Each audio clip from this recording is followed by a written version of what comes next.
everyone, and welcome to the W12 Sprint Series. My name is Dan Papels, and today I'm taking you through everything that the W12 Sprint Series stands for. So fasten your seatbelts and enjoy the ride together with me. First things first, the W12 Sprint Series was founded in 2021 by professional racing driver Mirko Bortolotti, who won the DTM Championship in 2024. He came up with the concept aiming to combine the fun factor of driving unknown cars and tracks with a real-life race approach. This means having the ability to adapt to new situations quickly by having limited practice time, and more importantly, to provide the exact same preparation time to each competitor. The W12 Sprint Series takes place in the off-season, most likely on Mondays, consisting of 2 racing servers on each racing day. With more than 16 different car classes and more than 50 tracks from the official draw, the uncertainty and variability makes this series unique. Also, the racing formats themselves are different. In Server 1, in fact, the action starts off with a 30-minute practice session before heading into a single lap one-shot qualifying. After that, the field will be split in 2 halves for the following 2 heat races, with the top 5 finishers advancing directly to the main race. A final consolation race for the remaining drivers will define the remainder of the starting grid, with all drivers competing against each other for the big points in the main race with a mandatory pit stop. Once Server 1 is complete, all drivers meet up in Discord to do a live draw for the next car and track combination for the second server, which will feature a more straightforward format consisting of a practice session and the almighty single lap qualifying, followed by an 18-minute main race. The event is rounded up with a top 18 reverse grid race of the same duration. Also, in this case, a pit stop is mandatory in both races, which triggers another important aspect of the W12 Sprint Series, and that is strategy. Since a couple of seasons ago, we also introduced the Silver Cup class, a classification dedicated to less experienced drivers who score points towards both classifications. Eligible silver drivers can easily be spotted on the live stream given their 3-digit race number and silver color badge. Last but not least, 2 more things worth mentioning. All car setups in the W12 Sprint Series are fixed, which means equal conditions for all drivers, and all races will feature standing starts. Combined with an extremely competitive field of drivers, all ingredients are given to guarantee action. Don't miss it on our YouTube channel. I hope you enjoyed this little introduction with me. I'm Dan Papels, your W12 Series commentator, and I'll see you on track.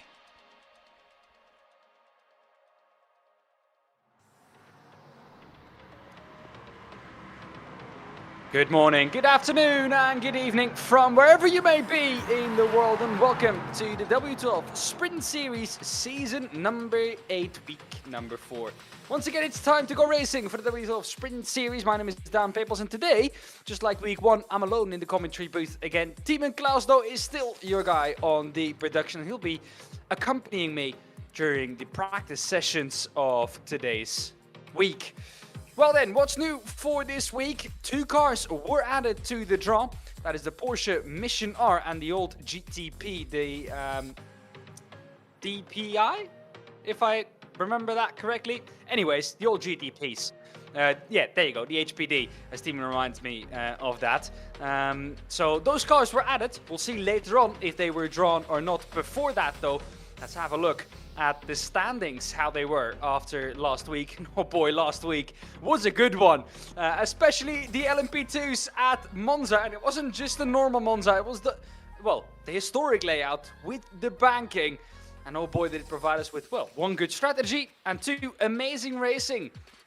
Over last week, especially Server 1, once again we thought that Rafael Renhofer would be able to close down the championship gap deficit that he had to Mirko Bortolotti. He did that in server number 1. Server number 2 though, Mirko hit back, and well, the gap only came down by 2 points because Merkel had a better result in the second race in server number 2. And just in general, just a better server number 2, where we've seen Rafael Renova struggle before in previous weeks. So let's hope for him this week that'll be different. So the gap at the top is only 12 points, 179 for Mirko Bortolotti at the top, Rafael Renova 167. Then 67 points back of that, the two at the top are really in a league of their own, is Maximilian Mayer. Then it's Mario Strug, 8 points back in P4, 11 points back at that is Jonas Warner in 5th, Benedict Hitz finds himself in 6th, Hugo Zasse finds himself in 7th, Andrea Frasinetti in 8th, Robert Heger in 9th, and Martin Stadtmann finds himself in P10. That is your overall standings after week number 3. So that was last week's races. Let's go to the silver standings, and those are as follows. Michiel Haverens, who we said was really, if we looked at the balance of things before last week, one of our better silver drivers. If you just looked at raw pace, and he showed that last week. Michiel Haverens, 60 points, and that's the lead of the Silver Championship. Bernhard Geberger, still consistency was there. Might not be the quickest, but he has so far proven to be one of the best at avoiding all the chaos and staying up there. Therefore, he's only 4 points back of Michiel Haverens in P2 on 56 points. Then Mario Troma in P3, Patrick Dangel in P4, Christian Ablasa in P5, just 7 points back of Patrick Dangel in front of him. Lucas Baza, 1 point back on Christian Ablasa in 5th. He finds himself in 6th. Ben Buhnagel in 7th, 2 points back on Lucas Baza. Then 5 points back is Tim Opitz in P8. Florian Stadtmann on 14 points in P9. And Philippe Hugret in 10th on 11 points. Those are the standings in the silvers after week number 3.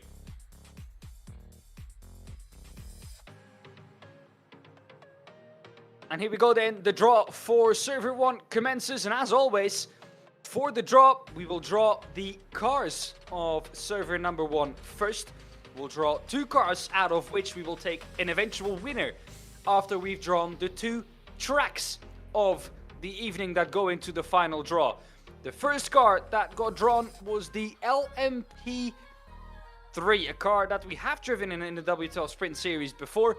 The second, the Ferrari 296 Challenge, a car that's new to iRacing and a car that we have not driven in before. Now, which track are we going to do that at? Of course, America has been on the calendar quite a lot. There are quite a lot of tracks in there on the calendar, but the first is not. We're going to Aragon, or the second track might be something different. Aragon or the other track. There you go. Phoenix, another American track. But before we go and decide the track, we're going to let's decide the 2 cars, and that is either LMP3 or Ferrari 296 Challenge. And we're going with the LMP3, which means a 3-lap average qualifying. And are we going to Spain to Aragon or to America to Phoenix? Well, it turns out we're going back to America. We're going to Phoenix to the road course. And here we are then at Phoenix, a track that's quite short for the LMP3 cars, 2.3 kilometers only, at a temperature of 21 degrees at the moment, at an altitude of 292 meters above sea level, of course located in Phoenix, USA.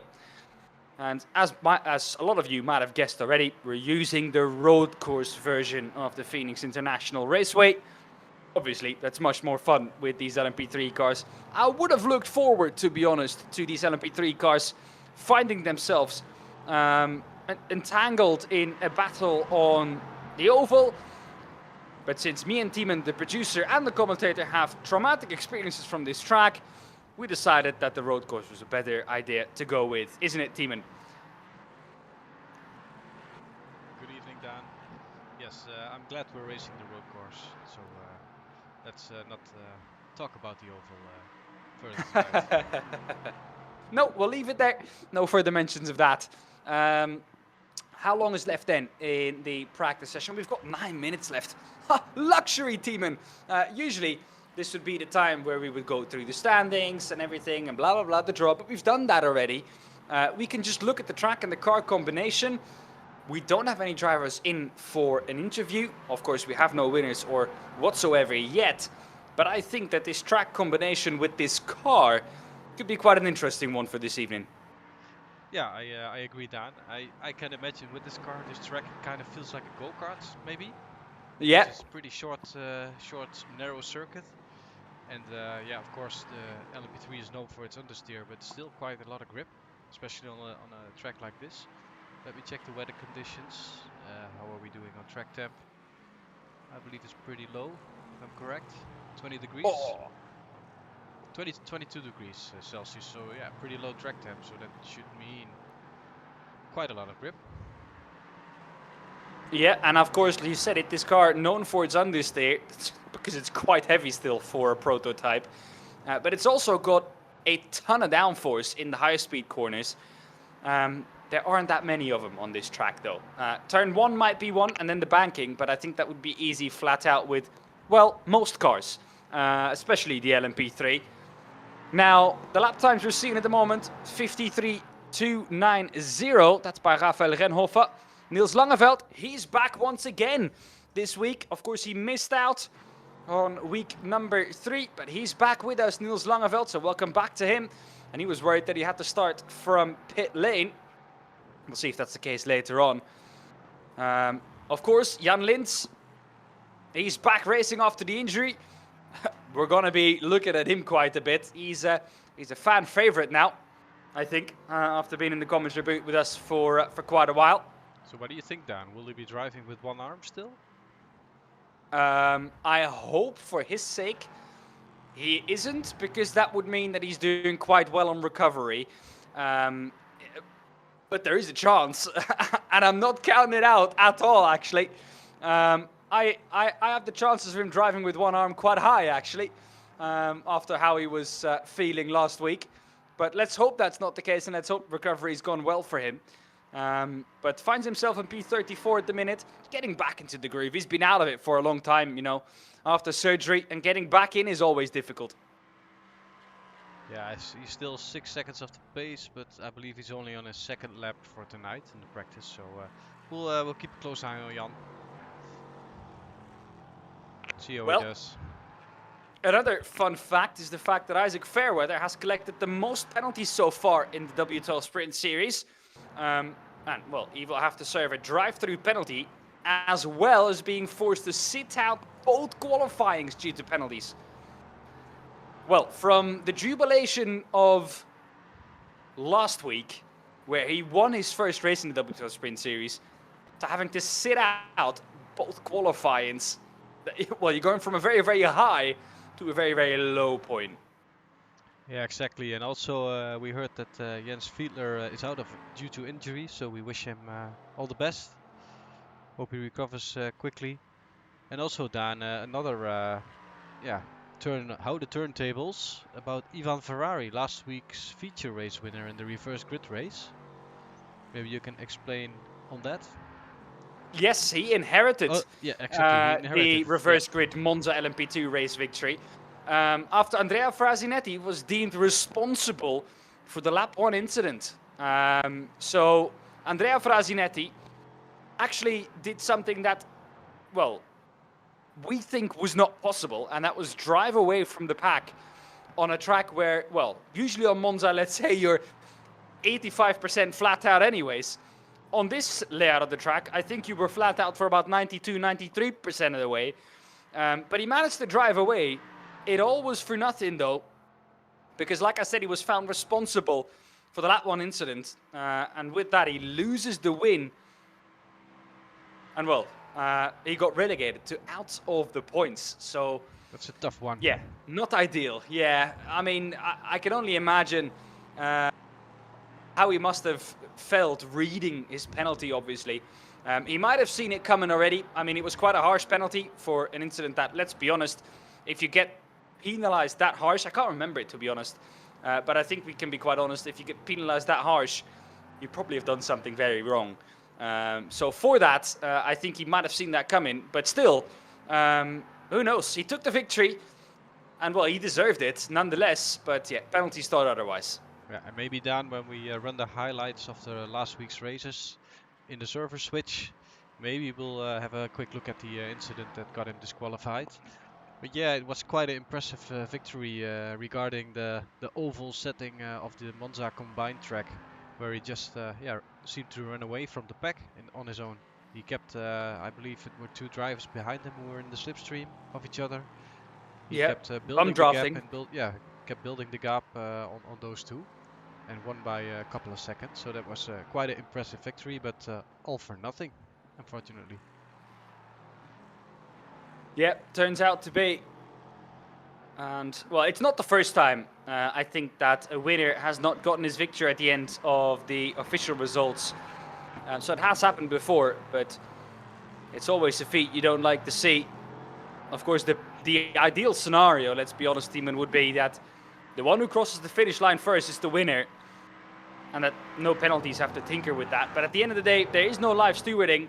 I think it would be quite something to ask people to sit through a whole evening of W12 Sprint Series racing with all the action that's so packed, especially in Server 1, with, well, basically the heat races being 6 minutes each, then a consolation race of 5 minutes, and then a full feature race. With the action being so congested, I think it's almost impossible for stewards to, well, put out penalties in due time. So therefore, you have to revert to post-race penalties. And, well, sometimes that is, sadly, one of the consequences of having to do that. But nonetheless, I mean, the action is always great. And once that happens, luckily it doesn't happen too often. And I think it's only the second time this has happened in the whole entirety of W12 Sprint Series. So what I've just said, well, counted as for nothing. And Dan, I was looking at the practice results for now. As we see the leader in the silver class, Michiel Haverens. He's running in the 3rd position at the moment.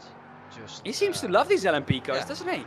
But I look at the number 2 in the standings, Bernard Geberge. He's only down to position 28. Oh my.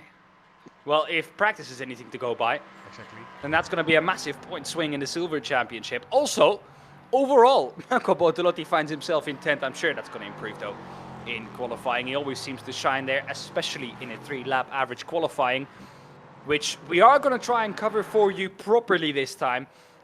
Big lockup going into pits. It's something that you're going to have to practice because it's going to be part of the racing later on. Of course, a pit stop is going to be necessary in the feature race. Callum Lux, here he is. He finds himself in 2nd, 2/10 back on Rafael Reinhofer. Yeah, and that is not an ideal turn 1. Now then, what I was going to mention was we're going to try and cover it properly for you this time. The timing tower on the left-hand side still won't be correct, but I'll be in the session this time, keeping a close eye on what is happening. So hopefully we'll be able to at least give you the comms of what's happening properly this time. That's going to be all down to me. And sadly, we still don't have a way of properly showing you the timing tower on the left-hand side, since it just isn't an option in the software that we work with, the 3-lap average. They are working on it. We have contacted them, so very kind of the people over at SDK Gaming to do that. But sadly, for week number 4 of the W12 Sprint Series, we don't quite have it yet. Let's hope we have it soon. But with practice now coming to a close,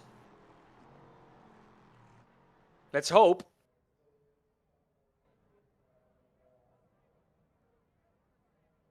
that we're going to have plenty of drivers with laps set at the end of this 3-lap qualifying. Because as always, one off track in this 3-lap qualifying will mean that your lap will be in, or well, basically your whole qualifying will be invalid, since there can't be a 3-lap average, since one of your laps wasn't valid. So no track limits for any of these drivers. It is a short lap out here, so the 10 minutes, I think, will be fully used by drivers just to practice. You can't adjust any fuel levels whatsoever. As mentioned in the intro, the W12 Sprint Series runs fixed setups.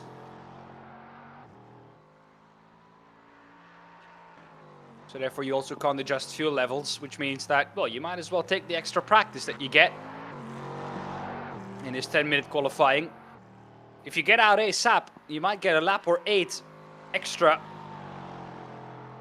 which is all good data and knowledge for the race later on. Even if you do off-track your qualifying. On board then with Winston Eckel into turn 1, a tight track. I'm interested to see how this is going to go later on. Oh, a big snap for Winston. Manages to keep it on the track at least. So his lap will be valid. Through the infield we go.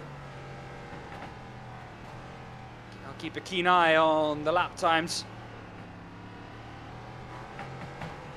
Of course, for the first laps, your timing tower on the left-hand side will be right. It's only lap 2 and lap 3 of the average where we'll see a difference.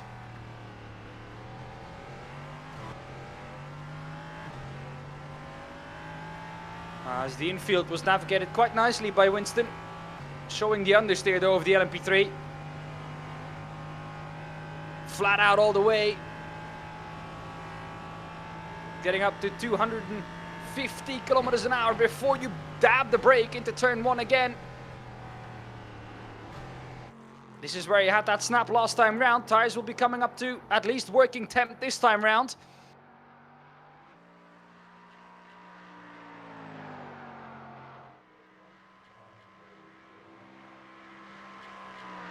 As here is the first feat of our Greek driver in the championship. He wasn't here for the first 3 rounds and I can hear Timon laughing in the background already. I'm going to give this last name my best shot I can here. So of course the first name is quite easy, I think for everyone, it's Stratos. But the second name, that's where it gets difficult, especially in the heat of the battle. Dilagitsis, there you go.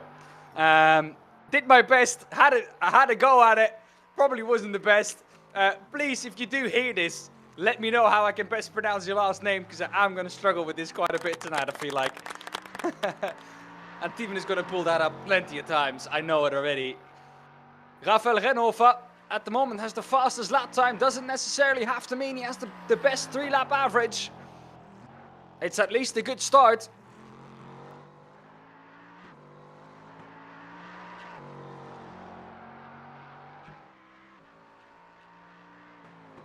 Where does Winston Eckel, we were on board with at the beginning, find himself?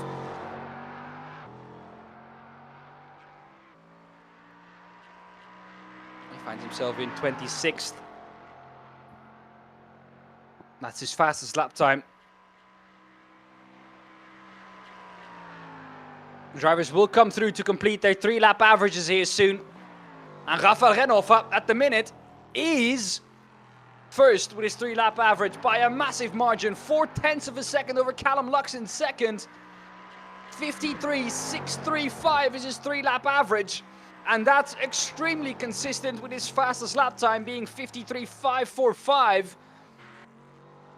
Michiel Haverens finds himself in P3. Then Marin Kordanovski finds himself in P4, P5 for Hugo Rob. Chanter in 6th. That's, I think, where we see the biggest shuffle on the timing tower on your left-hand side. He finds himself in 12th with his fastest lap time. But he has been extremely consistent and therefore he finds himself up in P6. Winston Eckel is about 1.4 seconds back on the average of Rafael Renhofer. We're on board here with Leon Blum, who's about the same back actually. 1.5, 1.6 seconds into pit lane he goes. Where's Mirko Bortolotti? Is he still doing laps? Mirko Bortolotti. No, he's only just started. He has only just started his qualifying. He's on his first lap now.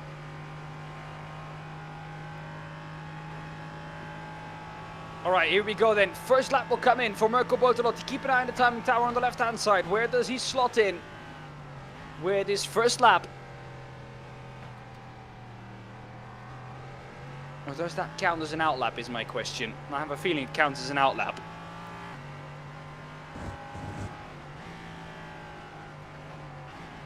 Alright, first push lap here by Mirko Bortolotti. We had this, I think, back at Okayama too.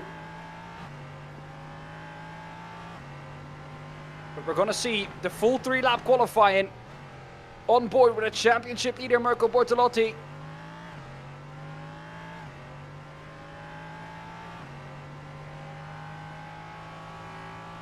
Let's listen in, completely flat here.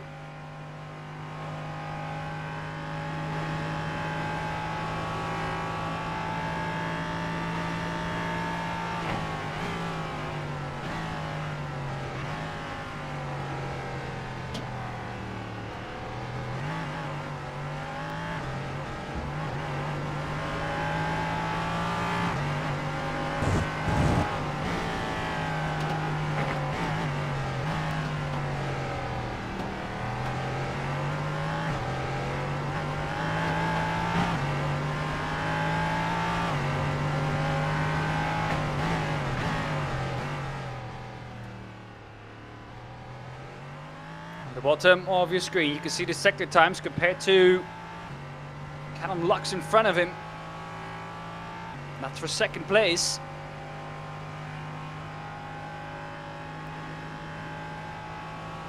And coming round the oval part of the track, he jumps up into P1 with that lap, and he still has one more to go.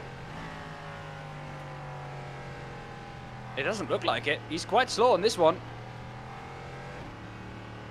No, that was one of his laps already. His 3-lap average is done. And he finds himself in second. 53.657 compared to a 53.635. Just over 22 thousandths of a second back of Rafael Renhofer. His fastest lap might beat Rafael's, but his 3-lap average does not. And therefore, he'll be fighting for second place at maximum in the second heat later on.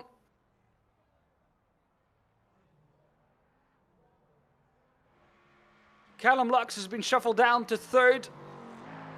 He in turn was only half a tenth back on the average as well.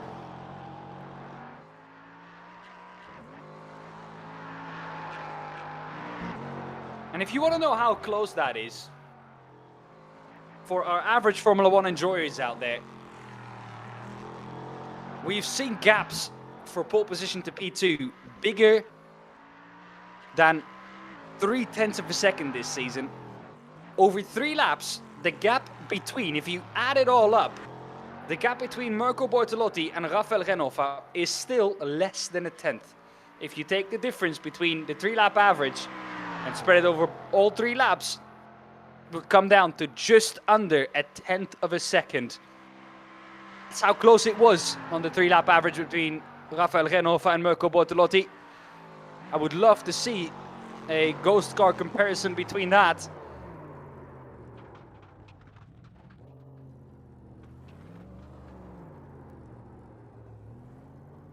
Steurer is practicing the donuts already for when he wins the race later on.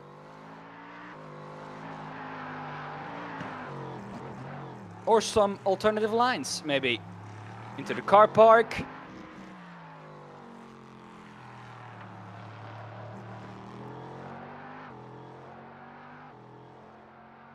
Right, here we go. Let's practice a pit entry with Hendrik Steurer, I think. If he does get the time. 10 seconds left here. Needs to be absolutely flat out. Down he comes. He's going to look up. He's going to shoot way past it. No, he isn't. That was absolutely on the limit. And that was absolutely perfect. All right, then. Into the heats we go. And it's going to be the heat to decide pole position first. Rafael Renhofer will start on pole position there. Ahead of Callum Lux in second and Henrik Augustin in P3. Hugo Rob fourth. Maximilian Mayer fifth. Maarten Stadman sixth. René Rösler seventh. Mario Truma 8th, Ben Buhnagel 9th, and Timo Pitts rounding off your top 10. Jan Lins in 11th, then Michael Döhlinger finds himself in P12.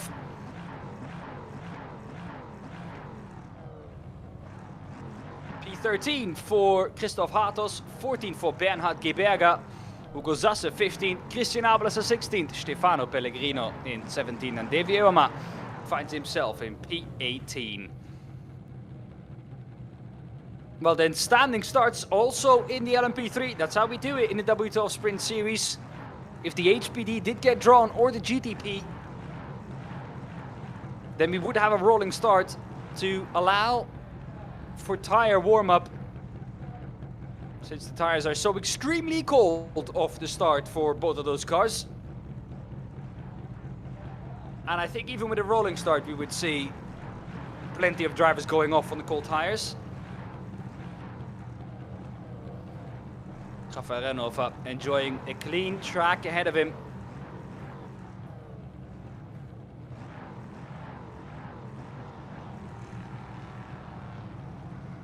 Michiel Haverens qualifying in P4. He will come into action later on the front row together with Mirko Bortolotti.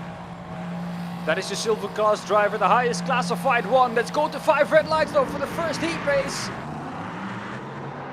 As it's lights out, we're underway and racing. Rafael Renova, great start for him. Let's funnel down into turn 1 with all these drivers.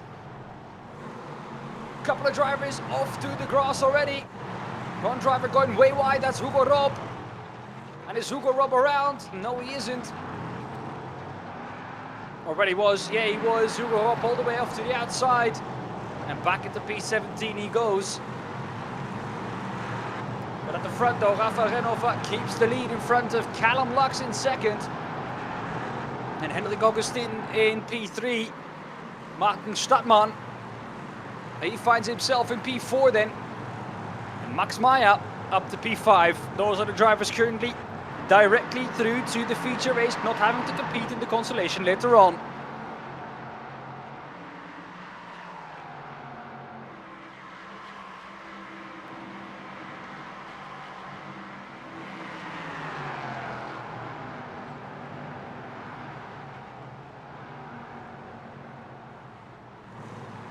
As René Reusler in P9, pressurized by Timo Pitts, Jan Lindt behind that.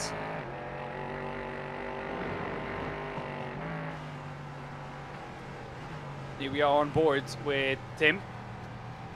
Luckily the cameras are working a little bit better around this oval track than we had last week at Monza, where we were practically looking at trees if we were looking on the trackside cameras.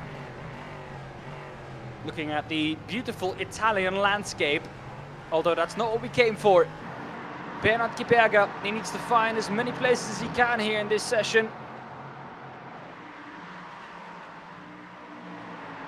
His rival for the Silver Championship at the moment finds himself in second later on in the heat race.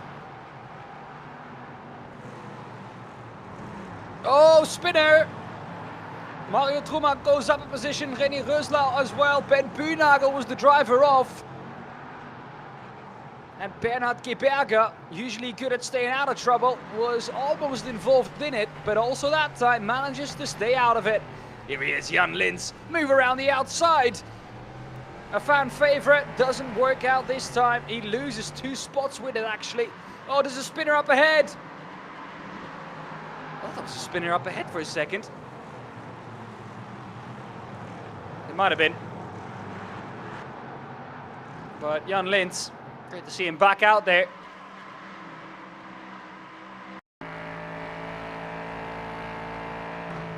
Here's Ben Buhnagel. Here's that moment where he spun. We saw it in qualifying already on board with Winston Eckel. Cars on the nose in this corner.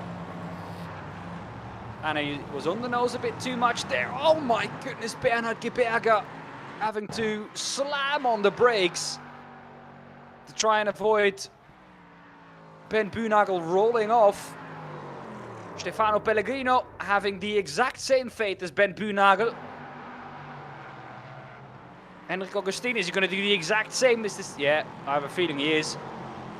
There's the snaps, there's the snaps, there's the snaps, and there goes the rear. Is there another one? There's another one. René Reusler, the next one to find. His rear end overtaking him into turn 1. Don't tell me there's another one. There you go. My goodness. A compilation of drivers losing the car in turn 1. If that doesn't show you how tricky it is on cold tires, then I don't know what does. Rafael Renova, 5-second gap to Martin Stadtmann. How does he keep doing it? Oh, Christoph Hartos, another car almost finding its way round. It's Davy Uwema. Contact, contact, contact. My nose is there. I deserve the corner. No, you don't. René Rösler. Contact with Davy Uwema. And around he goes. Oh, crash behind. Or in front, rather. Rösler once again takes advantage of it. But who's around? It's Christian Ablasser. Now be quick. Get away from there. Good job. Oh my. Not ideal. But what happened actually to Christian Ablasser is my question. Oh, he just had a spin himself, and then the car, I guess, coming up here, yeah, couldn't avoid him. It's going to be big damage. And then what happened to Christian Ablasser? Here we go. On to the dirt, and round you go, sir.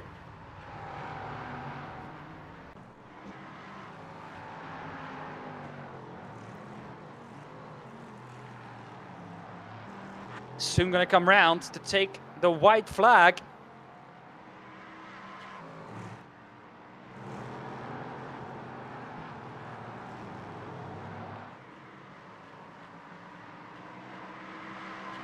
Here we go then. Maximilian Meyer. This is the battle for P3. This will eventually become P5 on the grid for the feature race. That's what these drivers are fighting for. They don't really care about this race, to be honest. Of course, you want to win a race, but what you're really fighting for here is your position in the feature race later on.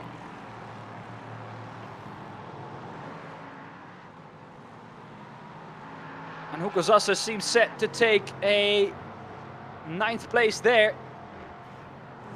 If Mario Truma can't reach him, the silver driver looking for a spot into the feature race immediately. So we can skip the consolation race later on. We'll get back to that battle in a bit.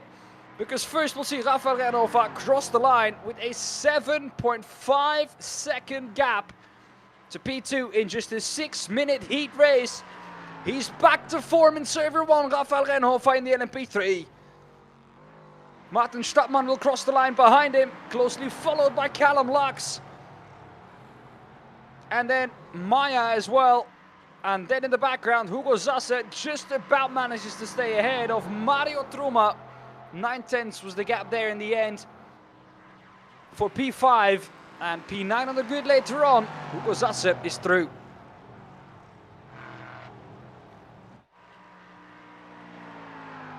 Hugo Roop finds himself without a nose.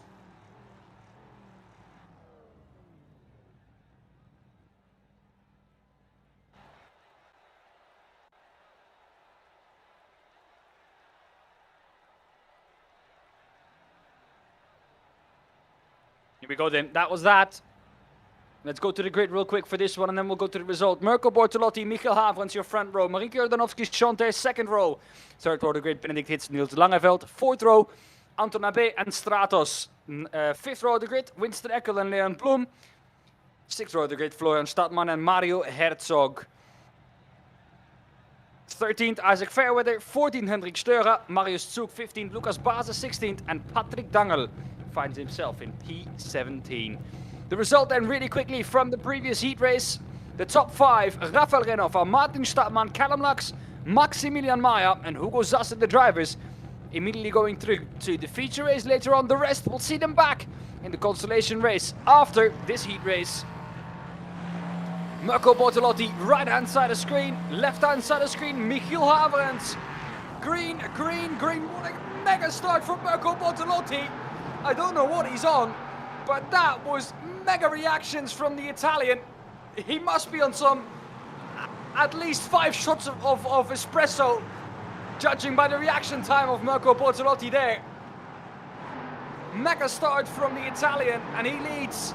Anton Abe finds himself in 7, just 2 spots away from the top 5 in the background.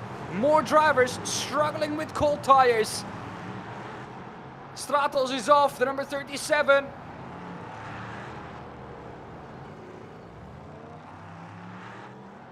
To watch out on the rejoin as well.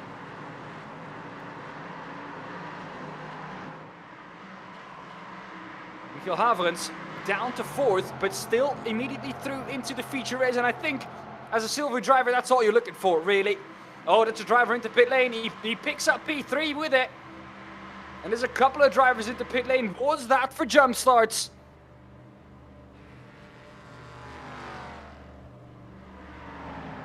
It could be. If it's just going to be a drive-through for these drivers, it's going to be for a jump start. Marinko Jordanovski, the 63, he loves this car. And he's back into second now.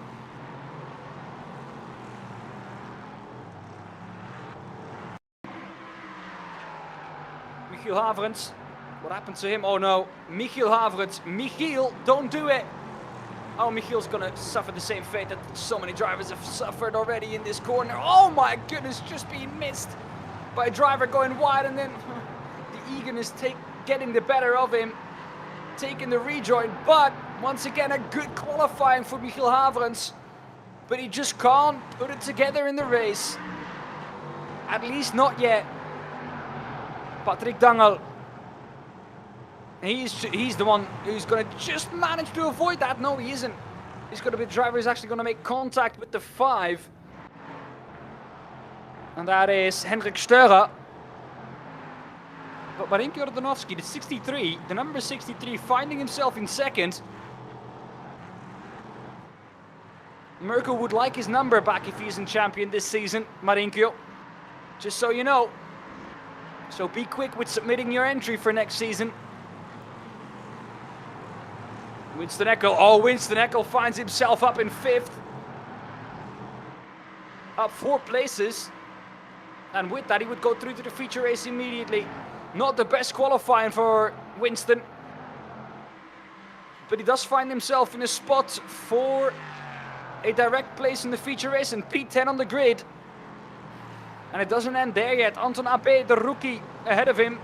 Marius Zug up the inside. The outside is a tricky place to be in that corner. And Leon Blum has to let him go. You could see Leon Blum already struggling with the rear end, wanting to come round. But he said not this time. Niels Langeveld.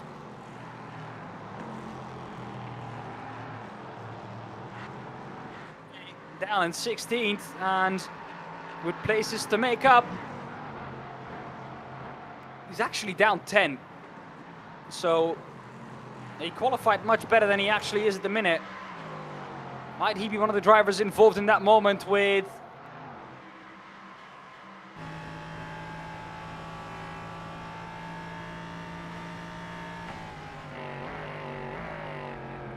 Winston Eckel still finds himself in 5th.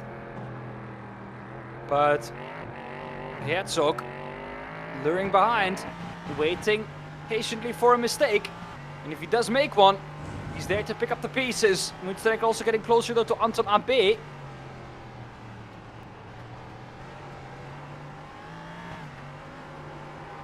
So these two in front of Herzog could start fighting soon.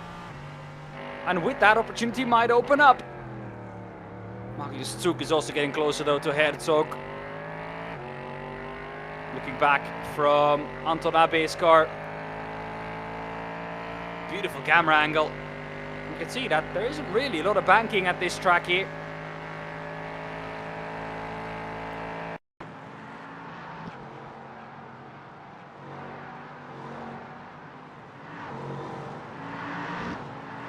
What happened to Lucas Baza?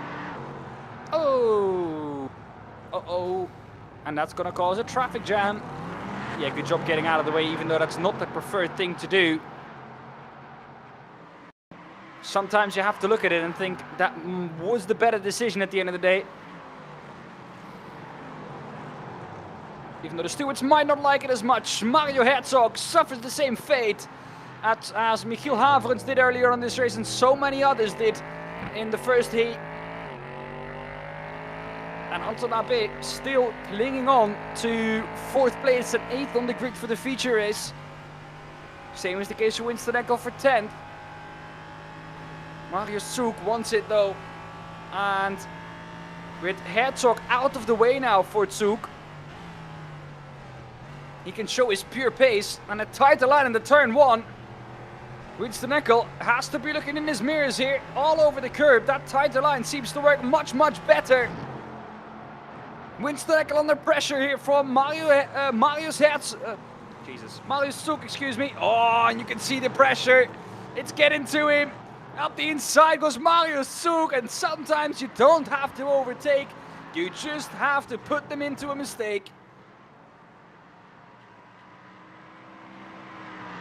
Marco Bortolotti, though, comes through. 3.2 seconds ahead of Marinko Jordanovski to take the win in the heat race, and he's going to put himself on the front row together with his championship rival. And most crucially, not lose too many points to him. Marinko Jordanovski finds himself in second. Absolute best heat results for him this season so far. And boy, must it hurt to be Winston Eckel to lose out on that 5th place spot. But boy, must it be good to be Marius Zug and get that 5th place on the last lap and put yourself straight through into the feature race.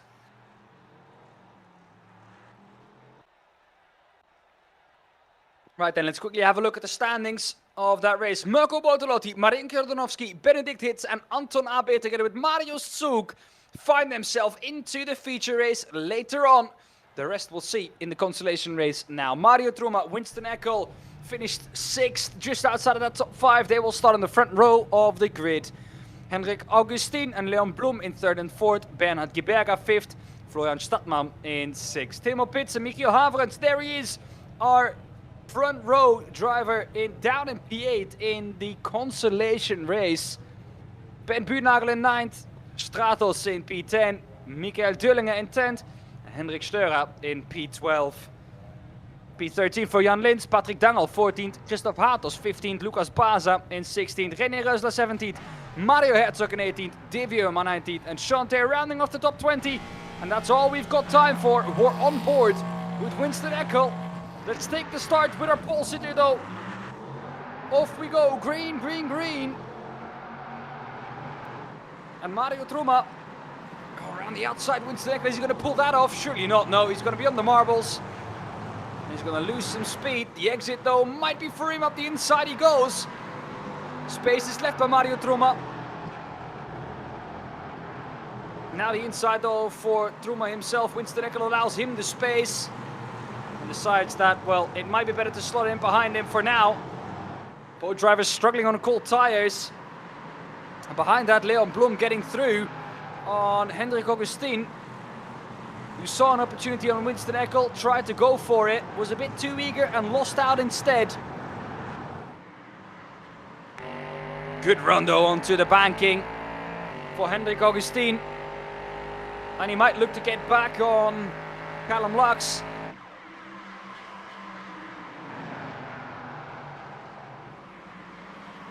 Leon Blum defending the inside on Hendrik Augustin, the outside, there's the lockup, I was going to say.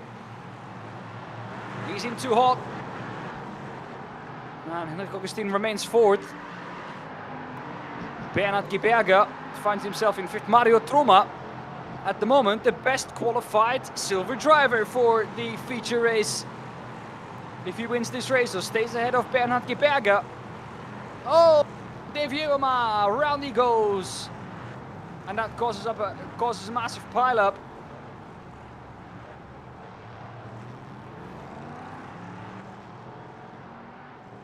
Sanablasa had nowhere to go. Oh, stay where you are.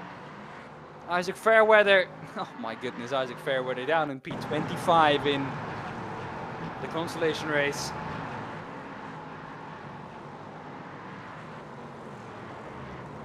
And round he goes by himself.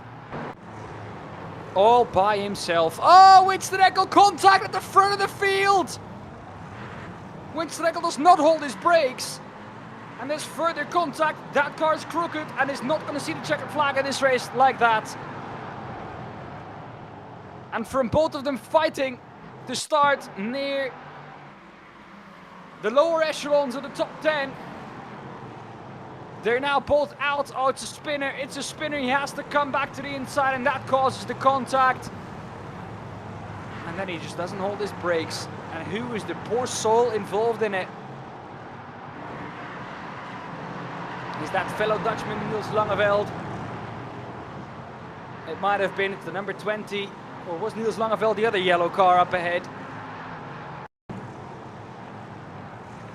It was Jan Lins who was involved in that.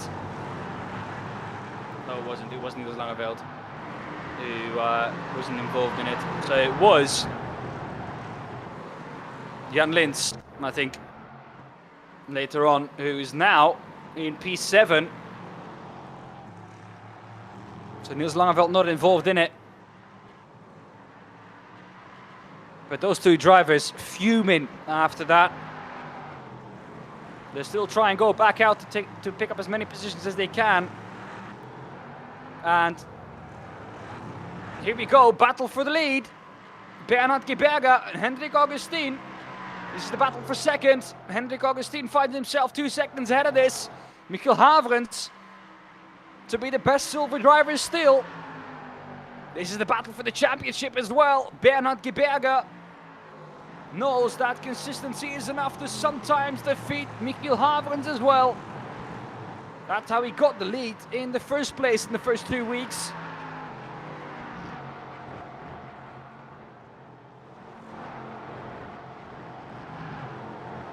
Havrens, for now, best silver driver. I don't know if we can go to P21 in this race, because it is quite a contrast. And Isaac Fairweather finds himself in 21st at the minute, behind him in 22nd. His bum drafting partner from last week when they won and got second, both of them, Hugo Rob. What a contrast that is from one LMP car to the other. And all of a sudden they're down towards the back of the field later on for the feature race. We're going to see them come back through the field though. I am fully confident in that. Jan Lins, oh my goodness, he just got done round the outside. Florian Stackmann goes in too deep though, and so does Jan Lins. Contact, further contact. Turn 1 has really proven to be a difficult corner for many a driver. And many drivers have gotten caught out by it.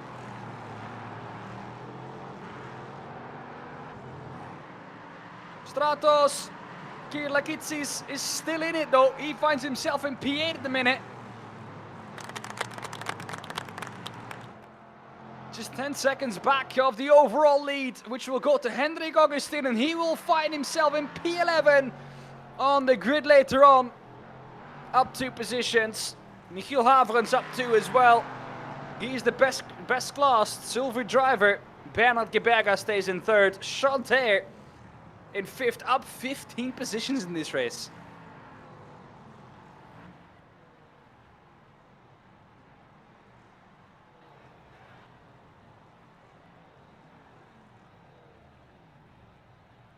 Phew, well then, that gives us some time to go to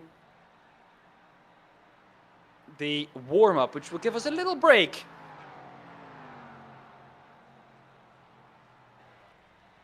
In the commentary booth for Tiemann as well. Trying to keep up with all the action is not easy. No, you're right, Dan.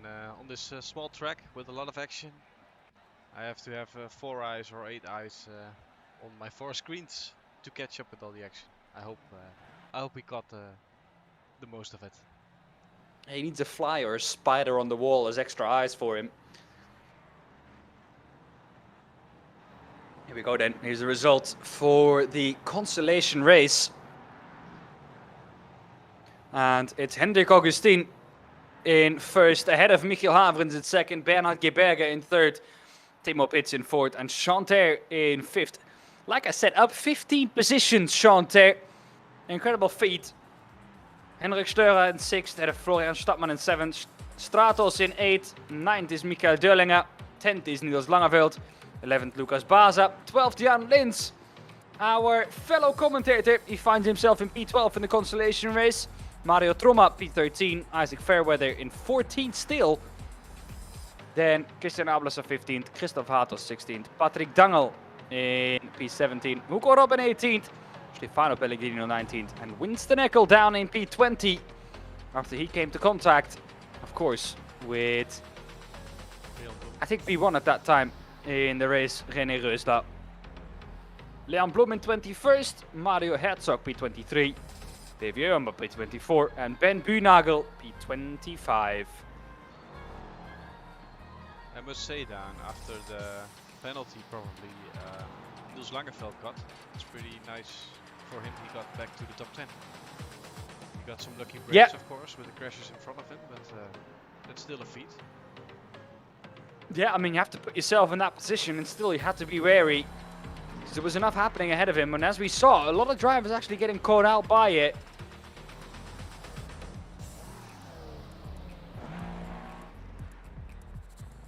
Our 2 minutes of warm-up have now come to an end. And it's time to go to the feature race.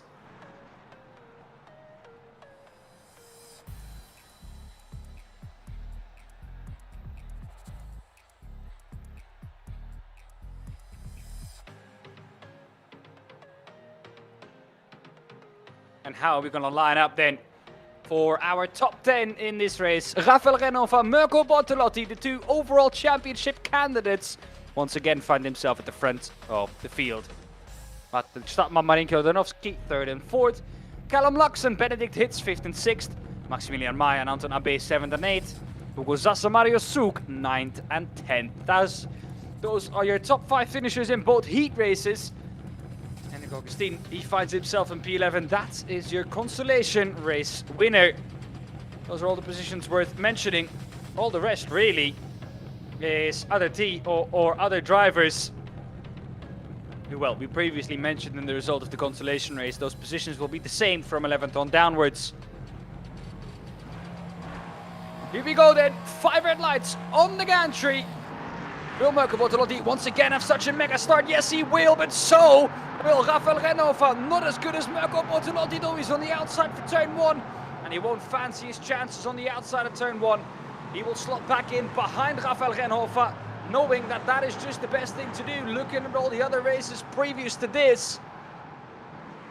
Martin Stadman finds himself in 3rd behind those two, and now it's going to be a battle of who's going to be the quickest, and in terms of strategy as well at the top. Callum Lux finds himself in 4th in the background. We're still shuffling around. Drivers with slowdown still to serve. Anton Abe has to make way for Michiel Havrand. There's contact up ahead as well. But all of that is side-to-side contact, and drivers are able to continue. Michiel Havrand, after what wasn't an ideal feature or heat race, he now finds himself up in P7. A lot's going on the banking. The part where you would say is, oh my goodness, we're on board with Ben Hitz as we get turned back into the banking and into the wall for Benedict Hitz. My goodness, that happened while we were on board. Rafael Renova though, 1.1 seconds clear of Mirko Bortolotti after that first lap. Seems like he's quite confident on cold tires.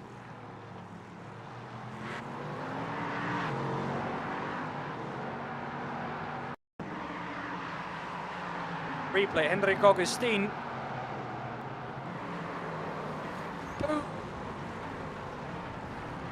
This is what went down in the turn 1. Winston Eckel, I think, also involved in it.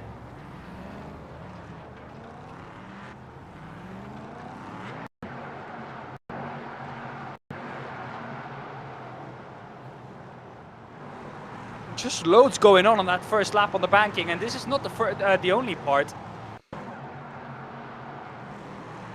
Yeah, there we go. This is what we saw on board with Benedict Hitz. My goodness. Big hit. Christoph Hatos also making contact. I think Niels Langeveld might have also made contact as well.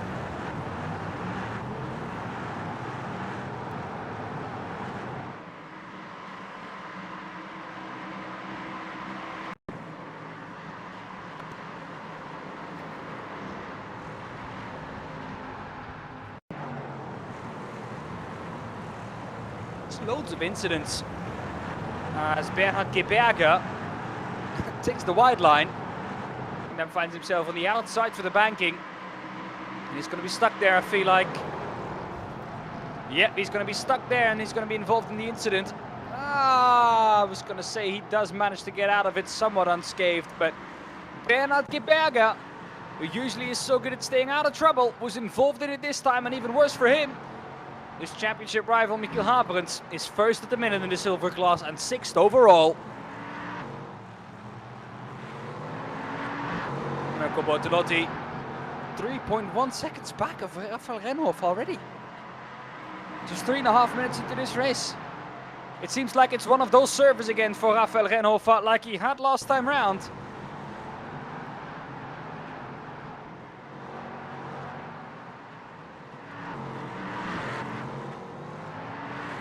Stadtmann, that's wide into the tire barrier, my goodness.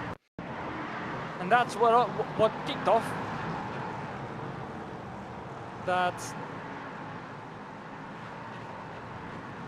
moment behind it.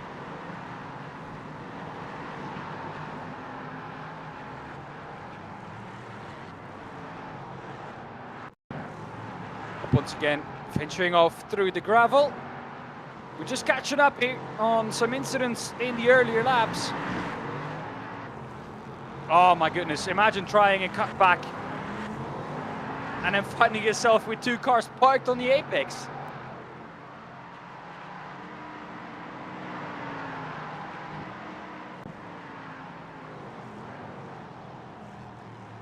Renhoff into turn 1, gap up to 4 seconds.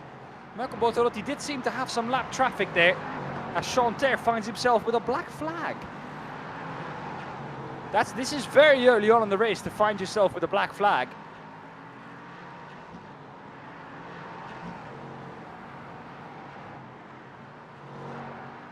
Was that traffic? Did that have something to do with the gap we're seeing at the moment of 4.7 seconds for Mirko Bortolotti? Keep in mind, blue flags in this championship mean, well, get the hell out of the way. A quicker driver or a driver who's further up the order than you is coming through.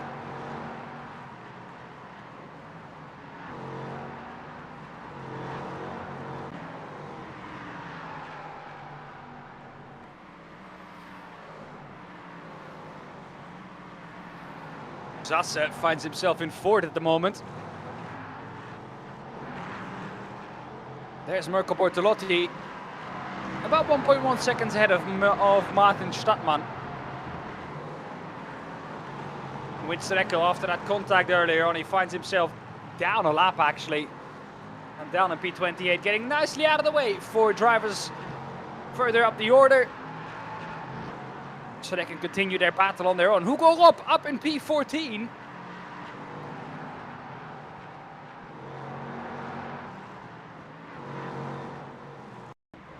Stratos up in P9, he's also up into the top 10 as well. Patrick Dangel up the inside, and that doesn't quite end up the way they wanted, especially not for Patrick Dangel. Here we go, De Vierma up, it is up the inside. Oh, I mean, can't really go anywhere, De Vierma. Kind of just turns in as if he was not there. And it does look like that traffic had something to do with the time loss that Mirko Bortolotti had in previous laps. Because since that traffic is gone out in front of him, the gap is staying at 5.2 seconds. But once again in this server, Rafael Renhoff will gain points back on Mirko Bortolotti. But the race is not over yet, and still we have server 2 to go, where Mirko Bortolotti, compared to Rafael Renhoff, has been much stronger in the previous 3 weeks, and where usually he makes up all that's lost, plus a bit more. Christian Ablasa, 2nd place driver in the silver class, out of Stefano Pellegrino.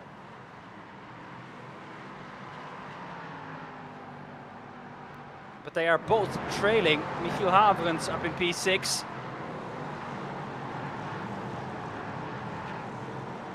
He's only 10.7 seconds back of Rafael Renhoff. Now, usually you'd say that's quite a bit, but if you realize that that is only 4.3 seconds back of Mirko Bortolotti, then it really isn't that much. Mirko Bortolotti though now gaining a second back on Rafael Renhofer. There's contact there. Michiel Haverens is up at the P5. Hugo Zasse is round.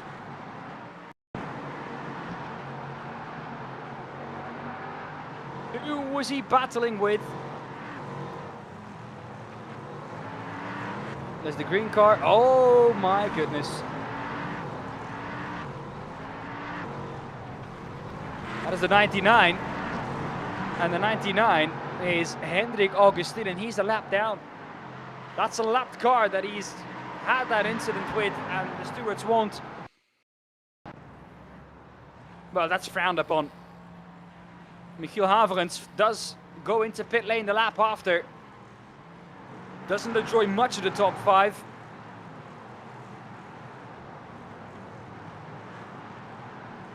Stratos Kirakitsis finds himself up into P5 now, actually, no, P6. Isaac Fairweather up into P5.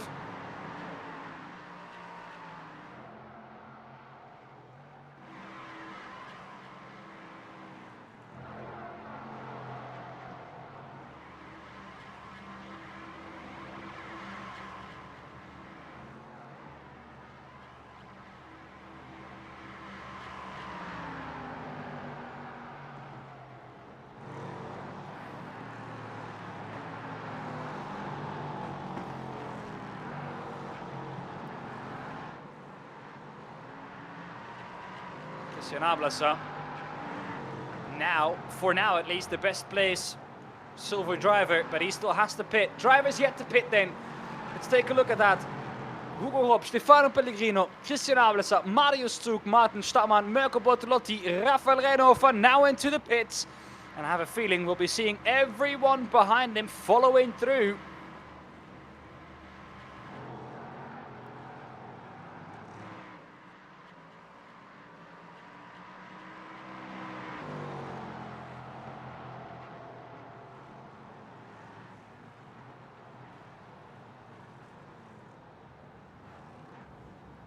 Everyone now is following him in. Renhofer first out of the pit lane, obviously. Mirko Bortolotti follows him out with still about the same gap that it was before the pit stops.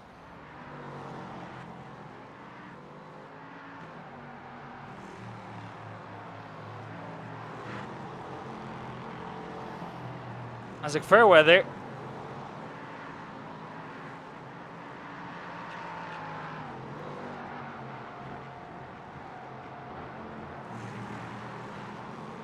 Seconds back of Rafael Renhofer. But Isaac Fairweather is up 18 positions and he has pitted. This is a genuine P6 for Isaac Fairweather. Timo Pitts also genuine in P10.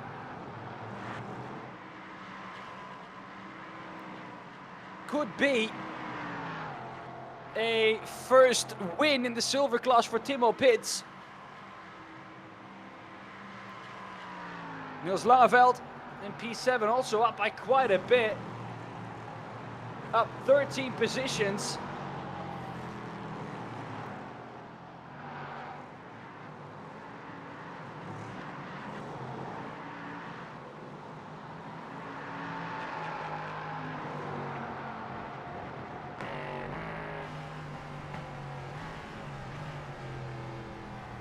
Timo Pitts just has to make sure that he stays where he is. Oh, oh my goodness, massive snap ahead of Hugo Zasse. Did he manage to keep that? I thought for sure he was going round.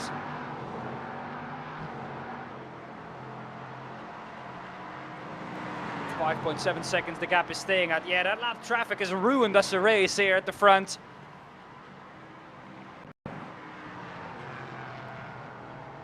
Patrick Dangel. What's happened to him? The same that's happened to so many other drivers in turn 1.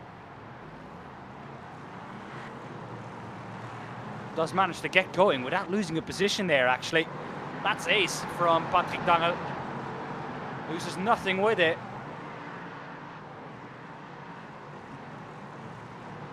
Isaac Fairweather. One more position to get himself up to the top 5. What a feat that would be. Then he would be up 19 positions.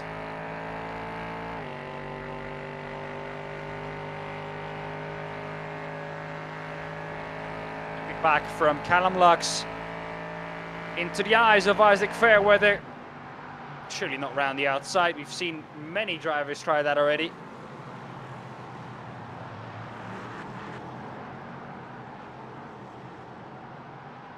Martin Stadtmann and Marius Zug also ahead of him.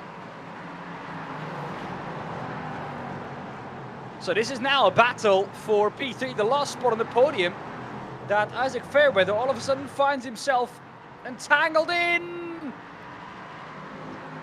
And now he is up into the top 5. Martin Stadtmann has gone round into the LMP3.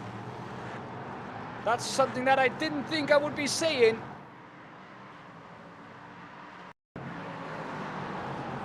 What happened there exactly? Was there contact? With it being this close, you almost think it must have been. There was.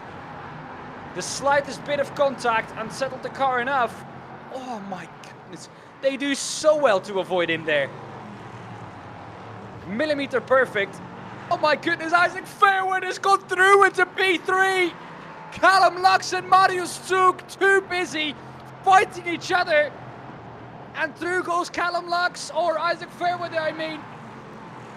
Up into P3.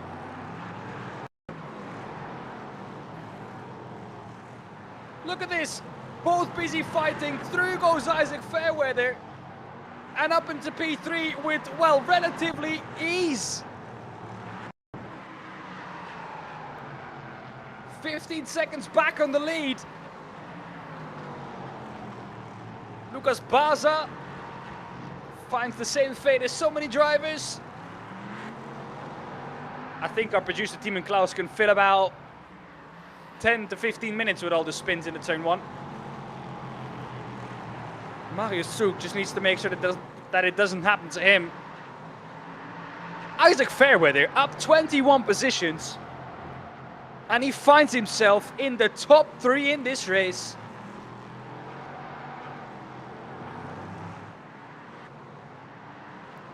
Well, one thing's for sure, and I think that is that Isaac Fairweather is going to receive an invitation to the commentary booth for later on.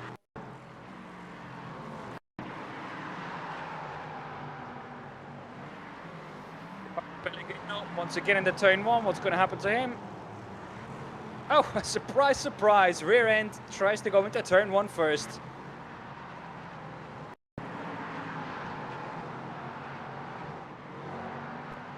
Dave Jeugema. This is not turn 1 for a change. It's going on to the banking. Same fate though. Rear end overtakes you. Oh, and then all those drivers trying to avoid it. And then, for some reason, the last driver in the train being completely oblivious to the yellow flags.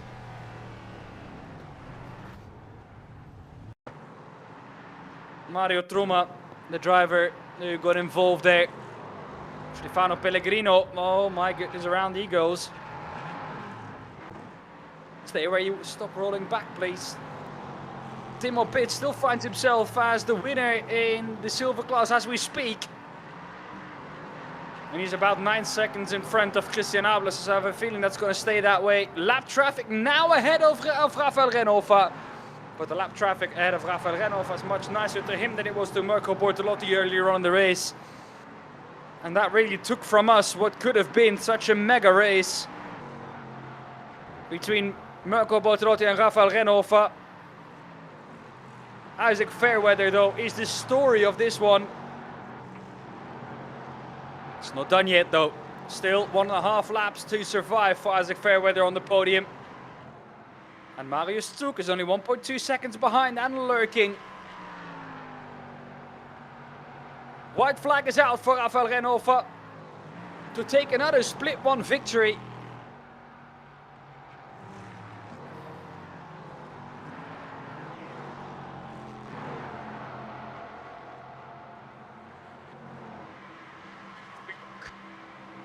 At previous results as well.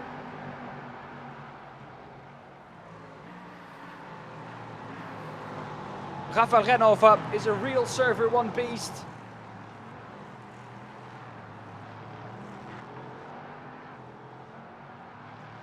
He won last time round in server 1 as well. And Rafael Renova is through the infield. He has clear track ahead. And he's once again going to eat into that championship lead for Mirko Bortolotti. He's going to win server 1 in the LMP3 at Phoenix. Mirko Bortolotti comes through in P2, minimizes the damage that Rafael Renova does to him. But Isaac Fairweather, from the deepest of deeps, comes back to take P3. And Marius Zug follows him closely behind in P4. Callum Lux in 5th. And Anton Abe in P6.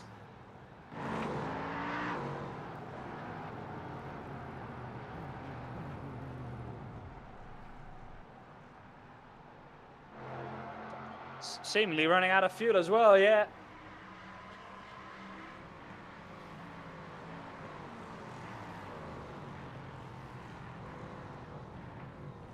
Rafael Renova's worst finish in server 1 has been a 4th place at Knock Hill.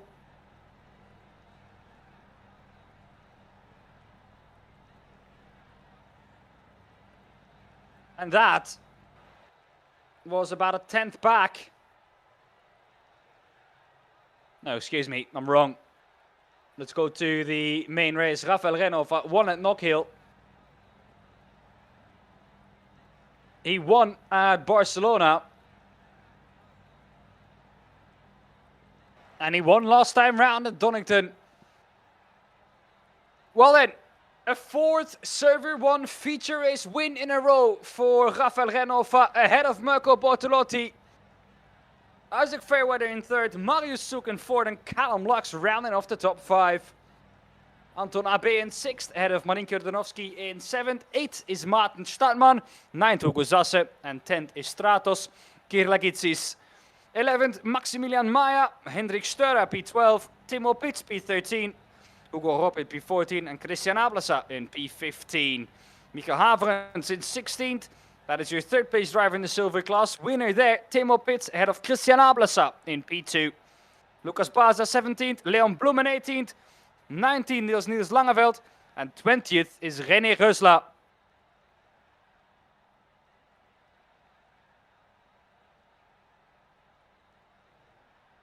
P21, Henrik Augustin. P22, Winston Eckel. P23, Michael Deurlinger. P24, Bernhard Geberger. And P25 is Christoph Hatos. Ben Buhnagel, P26. P27, Patrick Dangel.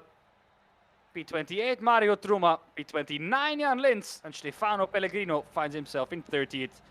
Then come the drivers who did not see the checkered flag. Mario Herzog, Davy Euma, Chanter, Florian Stadman, and Benedict Hitz.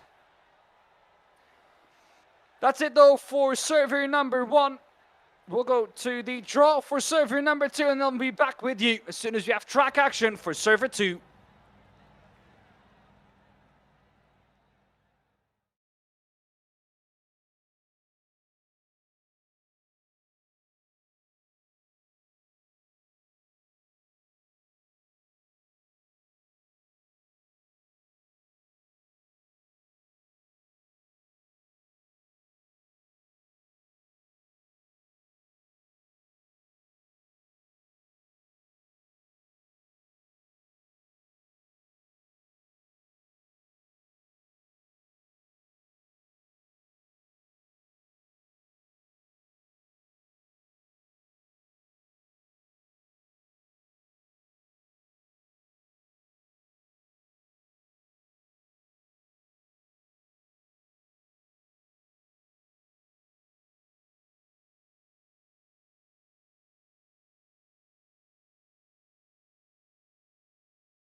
Yes, sir. Go ahead.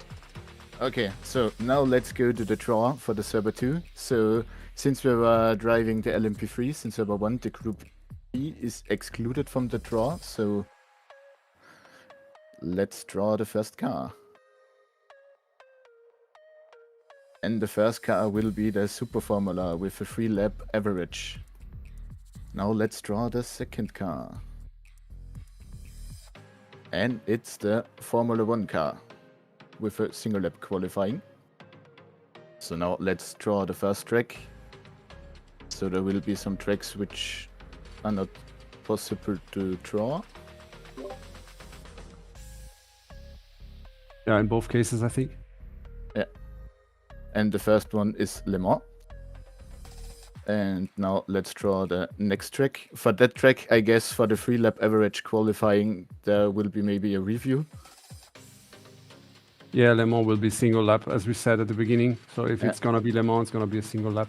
And it's Canadian Motorsport Park. So now let's draw which car we are gonna use.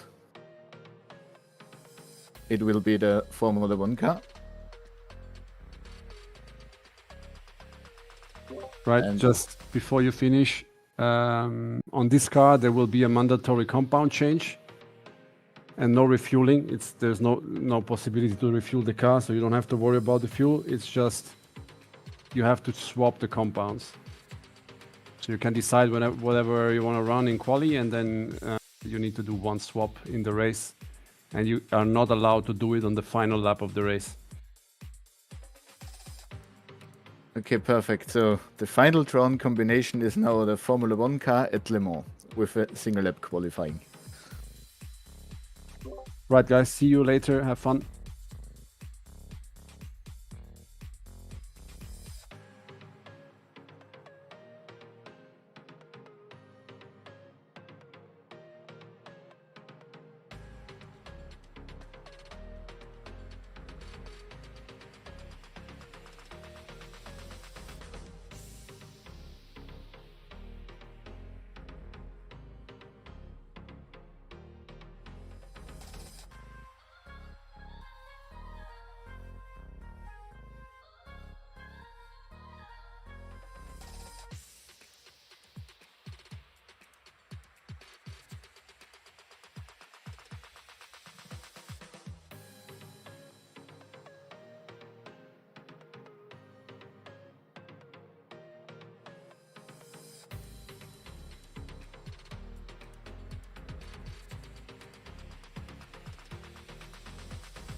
Hello everyone and welcome to the W12 Sprint Series. My name is Dan Papels and today I'm taking you through everything that the W12 Sprint Series stands for. So fasten your seatbelts and enjoy the ride together with me. First things first, the W12 Sprint Series was founded in 2021 by professional racing driver Mirko Bortolotti, who won the DTM Championship in 2024. He came up with the concept aiming to combine the fun factor of driving unknown cars and tracks with a real-life race approach. This means having the ability to adapt to new situations quickly by having limited practice time, and more importantly, to provide the exact same preparation time to each competitor. The W12 Sprint Series takes place in the off-season, most likely on Mondays, consisting of 2 racing servers on each racing day. With more than 16 different car classes and more than 50 tracks forming the official draw, the uncertainty and variability makes this series unique. Also, the racing formats themselves are different.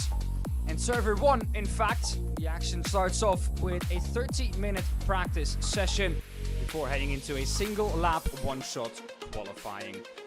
After that, the field will be split in 2 halves for the following 2 heat races, with the top 5 finishers advancing directly to the main race. A final consolation race for the remaining drivers will define the remainder of the starting grid, with all drivers competing against each other for the big points in the main race with a mandatory pit stop. Once Server 1 is complete, all drivers meet up in Discord to do a live draw for the next car and track combination for the second server, will feature a more straightforward format consisting of a practice session and the almighty single lap qualifying, followed by an 18-minute main race. The event is rounded up with a top 18 reverse grid race of the same duration. Also, in this case, a pit stop is mandatory in both races, which triggers another important aspect of the W12 Sprint Series, and that is strategy. Since a couple of seasons ago, we also introduced the Silver Cup class, a classification dedicated to less experienced drivers who score points towards both classifications. Eligible silver drivers can easily be spotted on the live stream given their 3-digit race number and silver color badge. Last but not least, 2 more things worth mentioning. All car setups in the W12 Sprint Series are fixed, which means equal conditions for all drivers and all races will feature standing starts. Combined with an extremely competitive field of drivers, all ingredients are given to guarantee action. Don't miss it on our YouTube channel. I hope you enjoyed this little introduction with me. I'm Dan Papels, your W12 Series commentator, and I'll see you on track.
start in the rallycross cars for heat number 1. The lights are out, we're underway and racing. The green flag is out, green, green, green. Down the turn 1 we go with Rafael Renhofer. Hendrik Augustin slots in behind him. Behind that Andrea Frazinetti and Robert Heda. Oh my goodness! Driving the car like it's supposed to be driven and not sideways. Oh my goodness, massive crash into the chicane.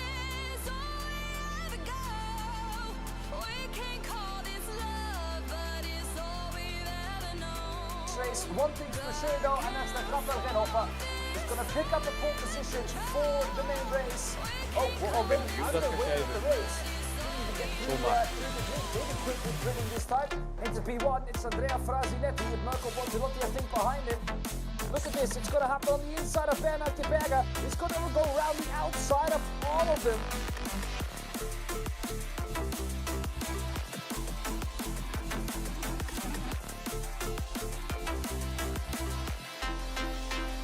Was the fact that Santer found the wall after he tried to get going. Marco Bortolotti gets up into the lead.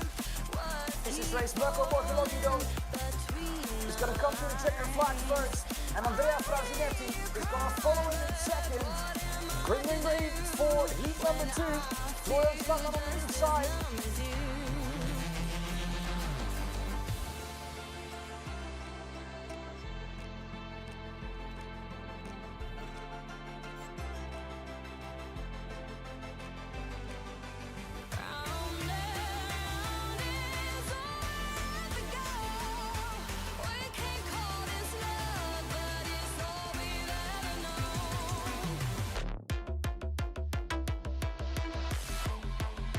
Jonas rounds off the grid. There's a jump start in the back already.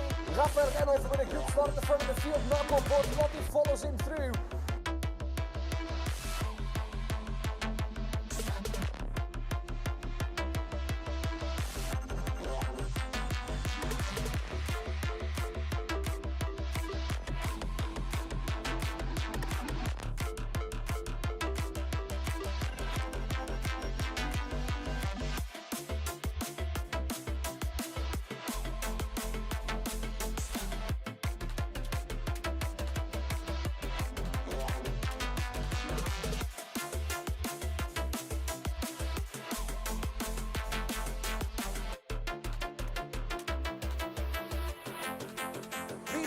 Rafael Renhofer has been the class of the field here at Donington.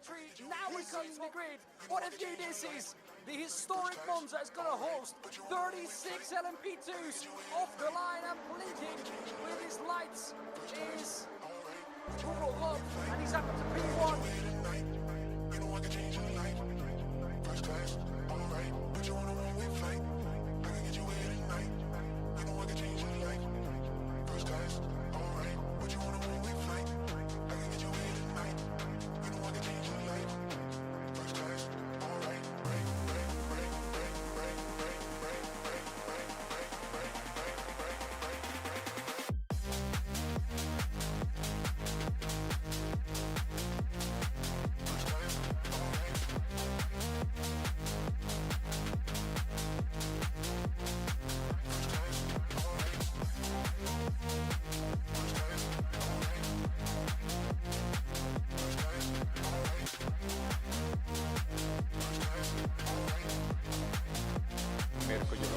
Back to second and to do exactly the same thing in the last lap.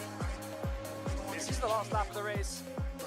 This is the last lap of the race, so this is going to be crucial. Isaac Fairweather defends the inside. He's never won a race in W12 Sprint Series yet, Isaac Fairweather.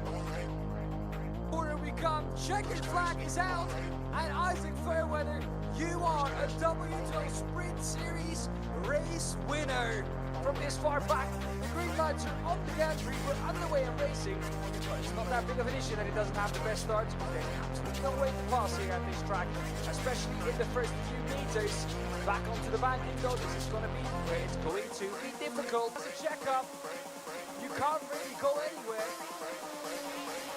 The front now, we're going to go 2 wide braking into turn 1, we're going to make it 3 wide, there's contact. Oh my goodness, touch the front.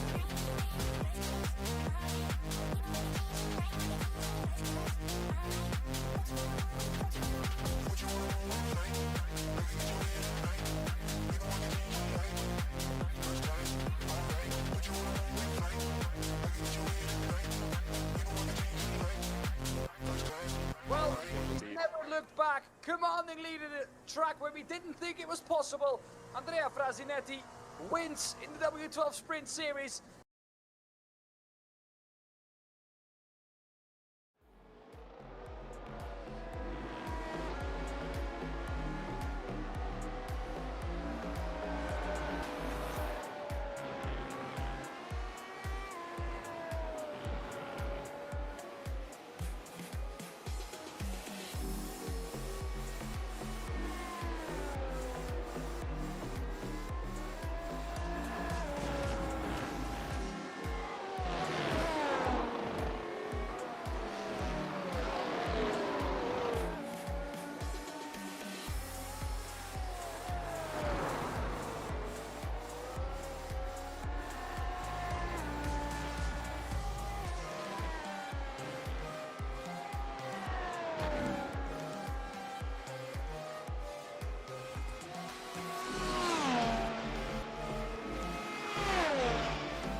Know-how. First race, figure out where people are fucking up, figure that out, and then just use that to my advantage in the feature. And what a feature it was, Isaac. Up, if I remember correctly, 21 positions. I think we're going to see some overtake compilation at some point. During the week from the W12 Sprint Series of just your race. I mean, just tell us how it was. How did it feel just to get through the field? You must have felt like a god. No, I was like a cat with my tail, or a dog with my tail between my legs. I was just scared that I was going to get someone spin or something. It almost happened when who was it? P3 and 4 in front of me went synchronized spinning at T1, T2, whatever it is. Yeah, I think it's we'll class it as T1. T1 seemed to be in an area of action, especially your rear end trying to overtake you. Did you have that same thing? All throughout. And what was that down to? Do you have any idea? How I was braking. I was a bit too aggressive initially, so I kept like locking up or having micro lock up front. Obviously you've got less grip, so you're trying to, the other tire's trying to compensate, and the rears would go. All right, and then this combination, Isaac. A lot of flat-out straight driving in a Formula 1 car. Is there DRS on the straights? I don't know, because I can't see. I can't see behind me, so I can't tell you if there is. But I do know when you get down the end of like the first bit of Mulsanne, you lose speed because you run out of DRS. I see. So it's going to be an ERS battle. That's what we're going to look for, isn't it? No, because you can't change that because it's fixed. Aha. Smart man. Smarter than me, clearly. Well, Isaac, thank you very much. Good luck in the race. And hopefully we'll talk to you at the end of Server 2 as well. Yeah. Thank you. It was Isaac Fairweather. And since he's in there, we'll grab him real quick, because it's not often that we get to interview him after Server 1. Mirko Bortolotti, welcome into the commentary booth. Mirko, as has become the usual in Season 8, well, Rafa Renoffa gaining points on you, but your stronghold has been Server 2. What are you thinking of this combination? Yeah, good evening. We are having some issues right now. I think we will have to swap the servers around because we have an issue with the setup currently in Le Mans. So I think the combination, we will take the second track from the draw, and I'm trying to fix an issue right now. So if you don't mind, I'll come back later for the interview. Yep, no worries. You can come back Please later. be Mirko. ready. Just All be good. ready for server switch. All right, thank you very much, Mirko. Thank you, guys. Hopefully it gets resolved Sorry. quickly. Right, that's Mirko Bortolotti. Since that is the case, we'll get our old friend into the commentary booth, Jan Lind. A very, very good evening. First of all, it's good to see you back out on track. Hey guys. Yeah, thank you. Thank you. How are you feeling, first of all, Jan? How is the process of healing going? How's your shoulder feeling? In the night is not good. In the night is recurring pain on the upper arm and a bit on the shoulder, so it's difficult to sleep. But during the day it's okay. Now here is of course difficult to get into the bucket seat and to get everything on, but yeah, I somehow managed. So you're driving with one arm? Yes. Ah, Tiemann, there you go. Tiemann actually guessed that at the start of the evening. I said, I have it quite high on my list that you are driving with one arm. I judged the percentage about 80-20 that you were. But I was hoping... Left arm only, the main difficulty is to upshift. Man, I can downshift with a paddle, but upshift I have it just on a button on the steering wheel on the inside, so I have to let go of the wheel a bit to open the hand and then upshift. But yeah, it's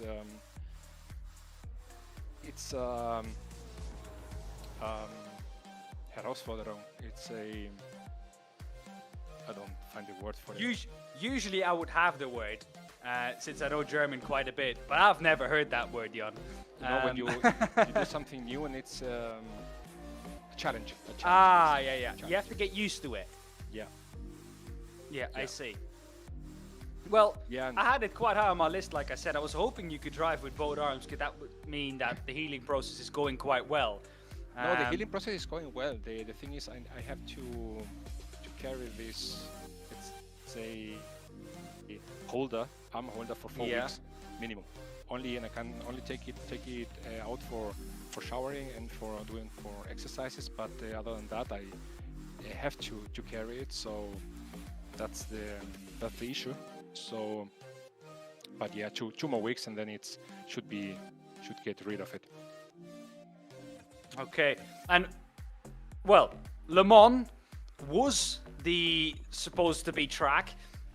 What do you think? Where do you think you could have finished? Since this won't be the case, we've heard already from Mirko. We're going to the other track that we had in the draw. But where do you think you could have finished in that combination, hypothetically? I just bought the car, so it's completely new for me, and I cannot say. I can't say anything. Candalian tire. I think I've driven it. Let's see. And yeah, we did. I think we did that with the old supercars. That could be, but that's difficult. Let's see. I don't know. I was a bit surprised about my pace, especially in the heat and consolation, and in the main race was going well, but was sadly kicked by a gold driver who was, I think he was slow down on the second lap, and he turned into the first kink going into the first corner, and I was inside and he just drove into me, so I had to go into pits. And the problem is that I then was too late on the brakes. I missed the entry, so I got a 40-second stop and hold. Jan. So that killed my race. Not an ideal return back to racing, we should say, no? No, well, heat and consolation was quite okay. I think it was around the top 10, so it's okay.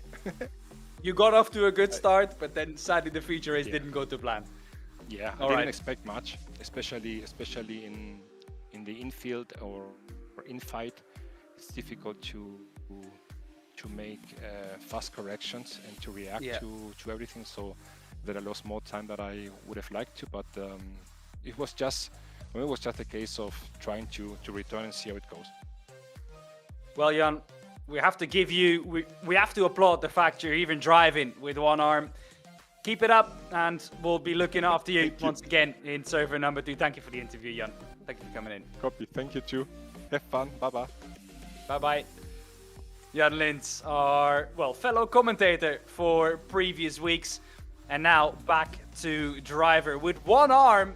And, he's been doing quite well with one arm, let's be honest.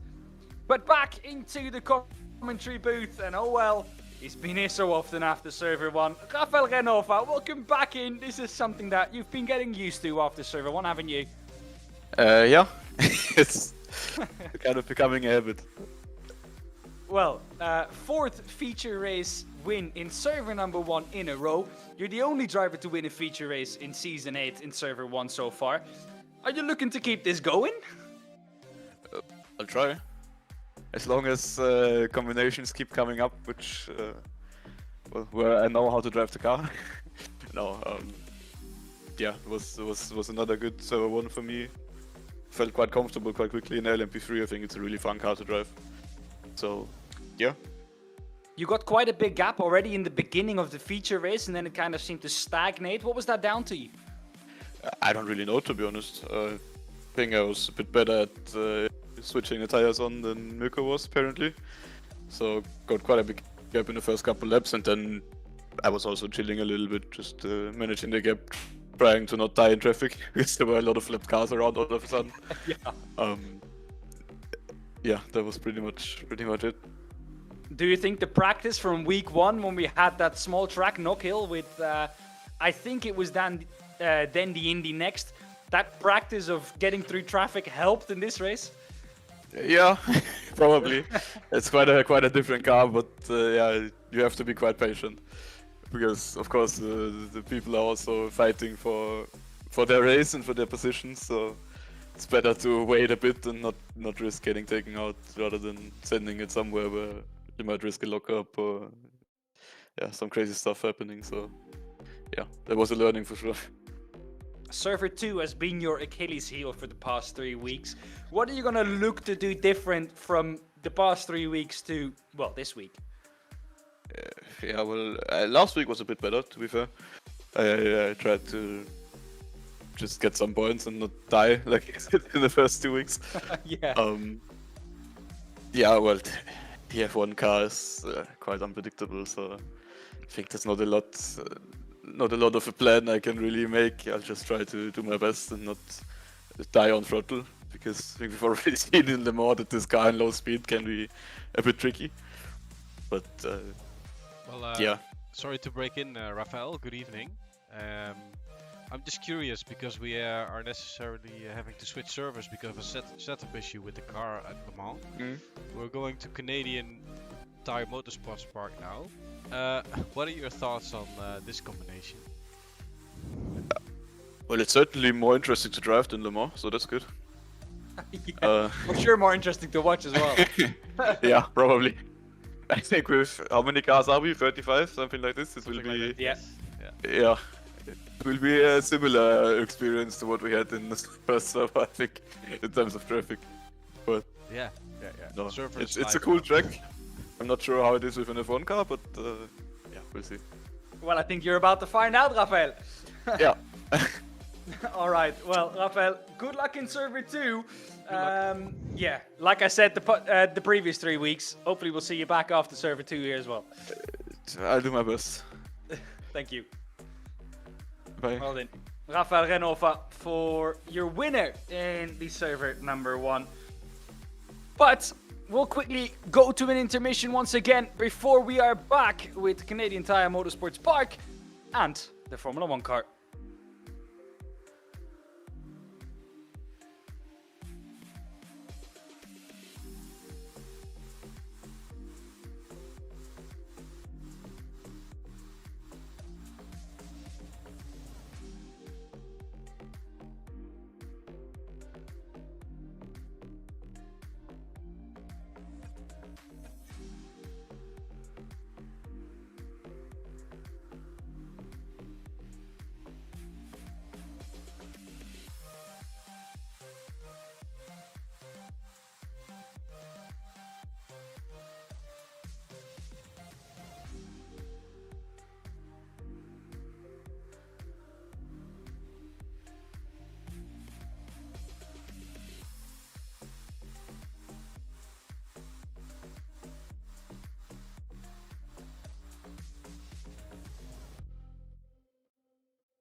Yes, welcome back, and we're still in the Formula Ones. The track has changed though.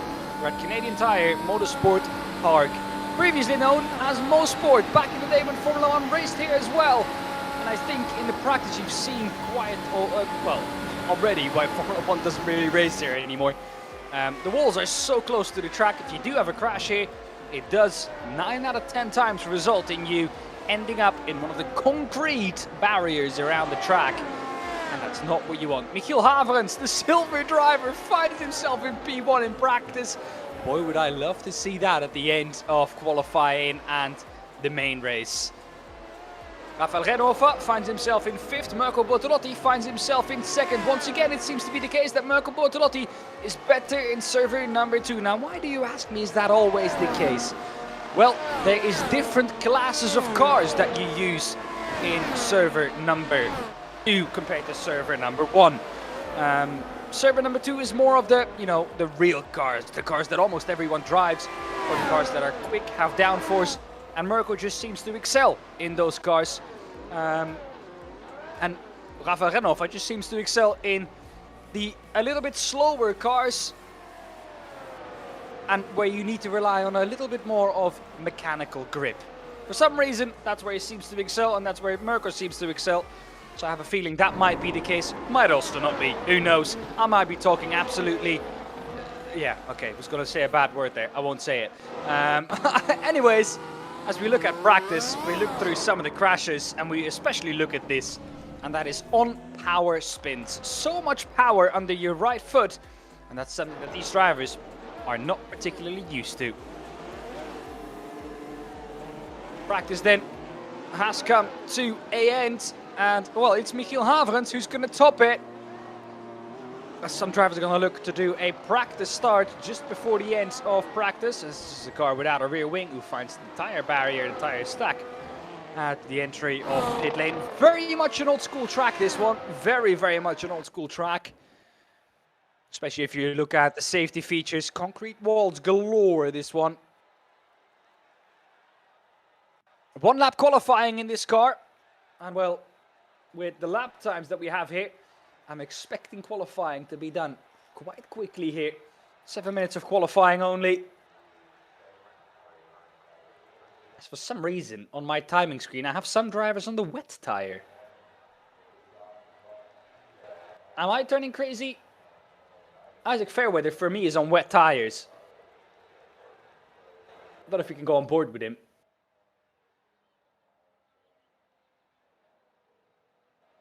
But it seems awfully dry for him to be on wet tires.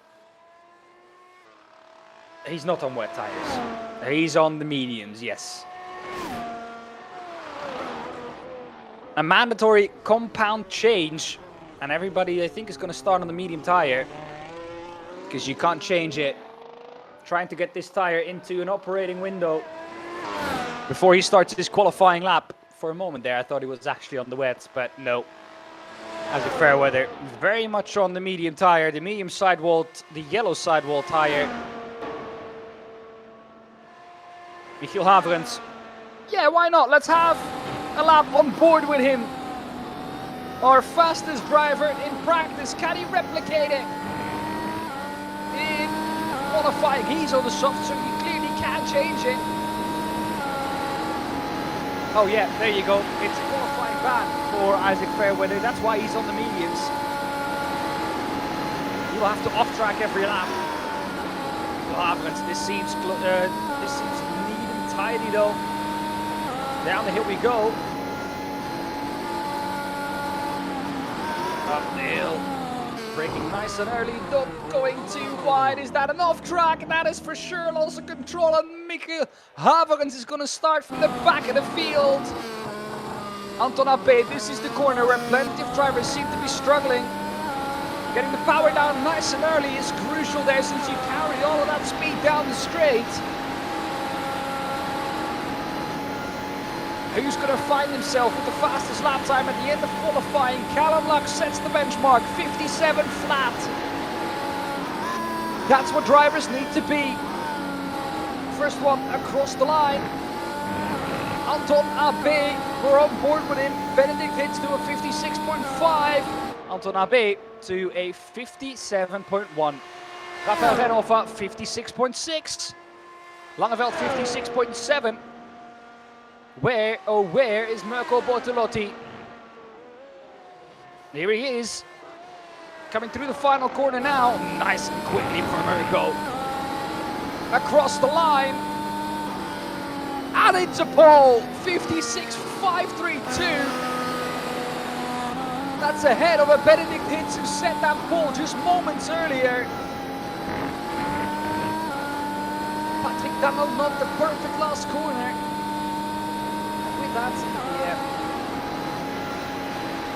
He probably has had an off track somewhere, because that's no lap for him. And it doesn't look like he's on an absolute flyer at the minute. Dave Jurema, where does he put himself? Also probably an off track for him. Stratos Skirlakitsis.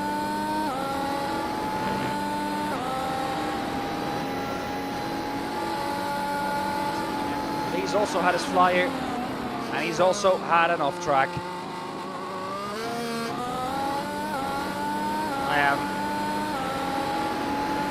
feeling that most drivers here will be on the soft for the longest of times.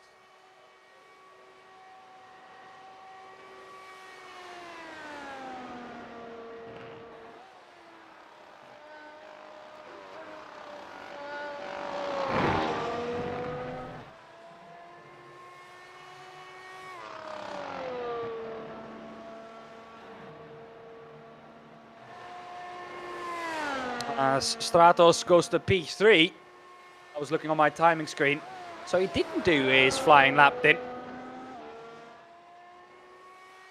P3 for Stratos, great lap by him. Oh no, I'm gonna have to pronounce that last name at the start, I fear. He seems to be nice and tidy here.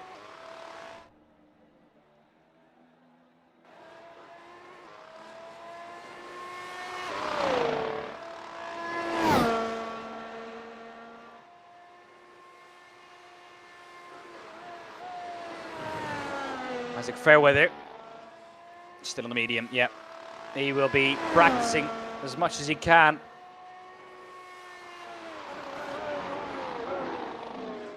Now the question is, as he goes wide there once again, will you start on the medium and make a pit stop immediately to the softs? Oh, good crash from Winston Eckel. Oh my goodness. The crash doesn't stop. Oh, yes. A very good one. Maximilian Meyer. He just stops it. Oh, and around he goes. We go up. We're watching a crash compilation, I think, now. And Steurer. Oh, an even better one. Off the front pops and the front left, they're doing a dance. And it's not a happy dance.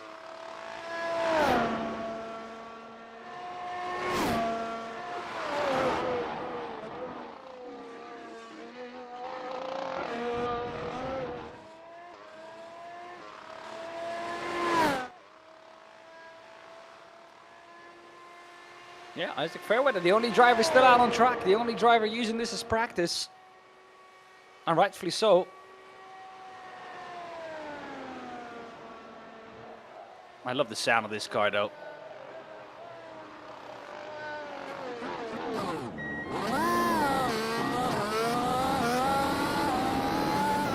Oh, through pit lane, the old school way.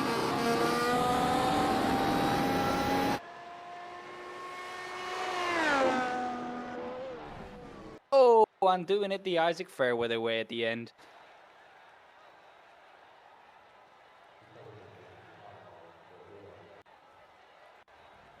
All right then, here is your grid for the main race. Mirko Bortolotti on pole ahead of Benedict Hitz in second. And then Stratos in P3. Rafael Renhofer fourth, Niels Langeveld fifth, Chante sixth, Marius Zoek seventh, Michael Döllinger eighth, Hugo Rob ninth, and Callum Lux in P10.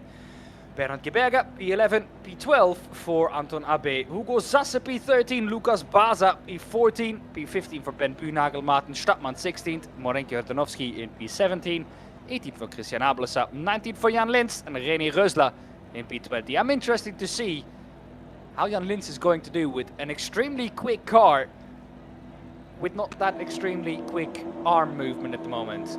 Hoping for the best for him. Florian Stadtmann in P21 ahead of Mario Truma, P22, Stefano Pellegrino, P23, and Christoph Hartlos in P24.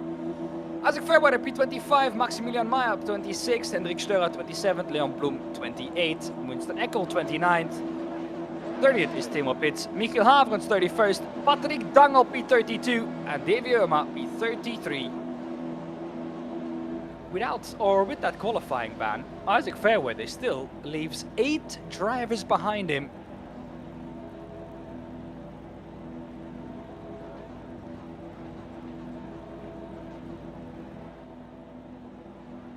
Feeling we're gonna have some trouble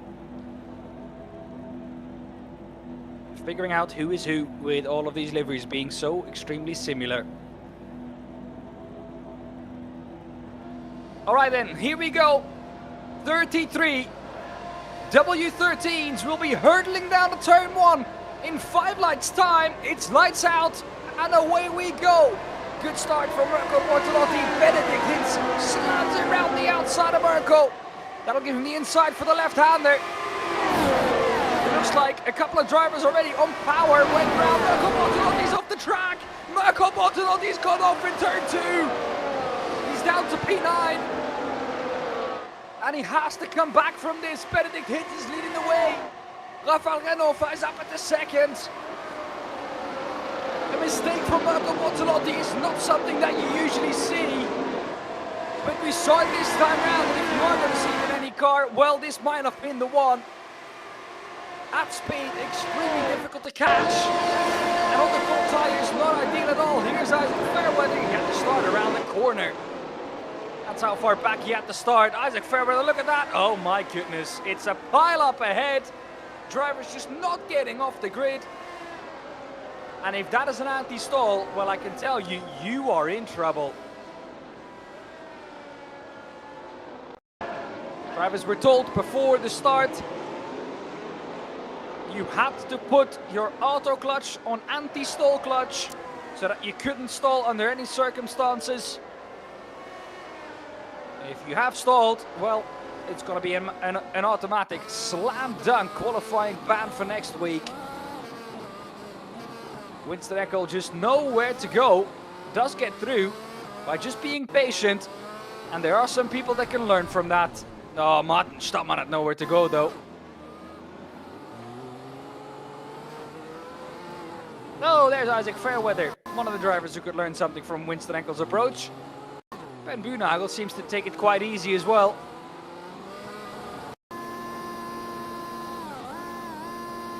Oh my god, Hugo Rob. Yeah, Hugo Rob might be one of the drivers who stalled.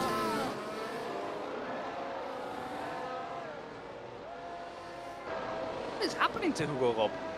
This is a very, very strange one. He just does not get going at all. This can't be an anti-stall.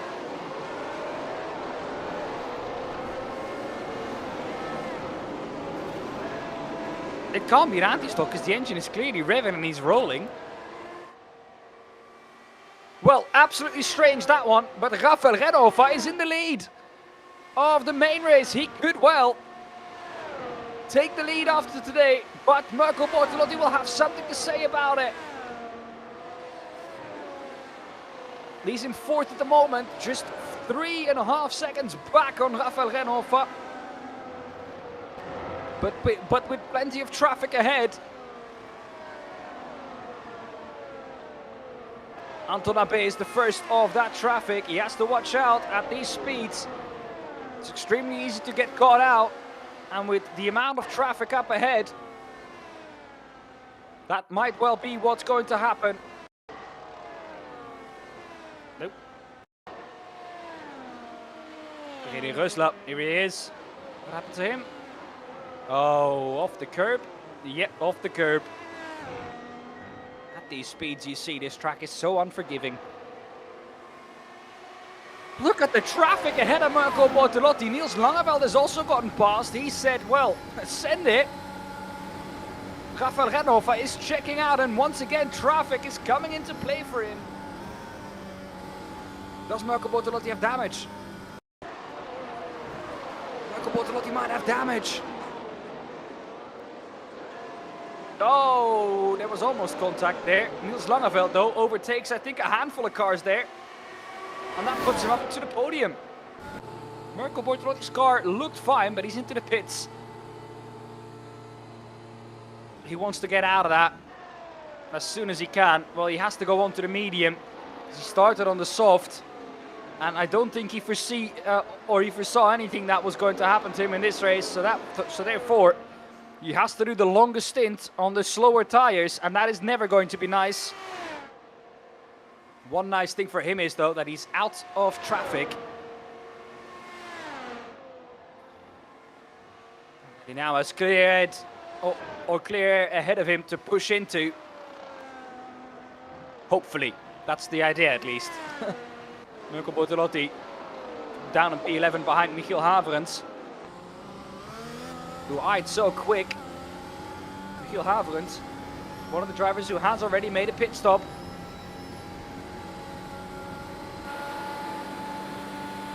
And he's up 21 positions, he's ahead of Marco Bortolotti. He's virtually running in the top 5 now, Michiel Haverens. We saw he was quick in practice, can he do it in the race as well? Would be big for the Silver Championship. Stratos Kyrakitsis.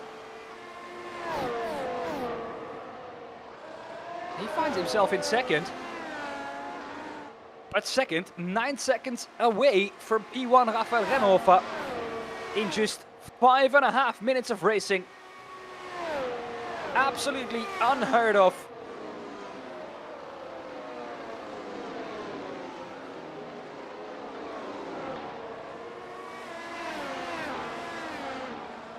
On his quest to make it back through the field, no DRS, which will make it much easier to overtake. None of that on this track. The W12 stewards have deemed it too dangerous to use DRS on any of these parts.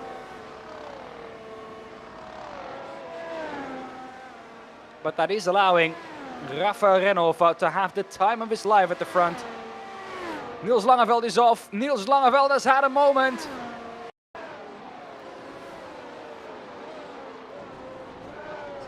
Oh, it's at the... Oh my goodness, Niels Langeveld is off. Niels Langeveld is completely done.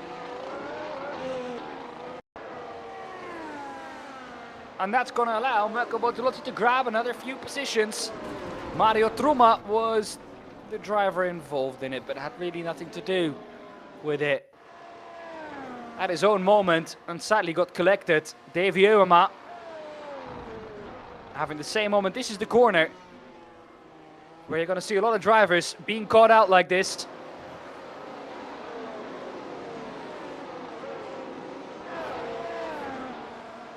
Zasse, around he goes. Contact with the barriers slightly. Oh, no rear wing for Isaac Fairweather. Well, I wonder how that's going to go. I didn't wonder. I knew it. Everyone knew it. He knew it. That was dangerous to continue with.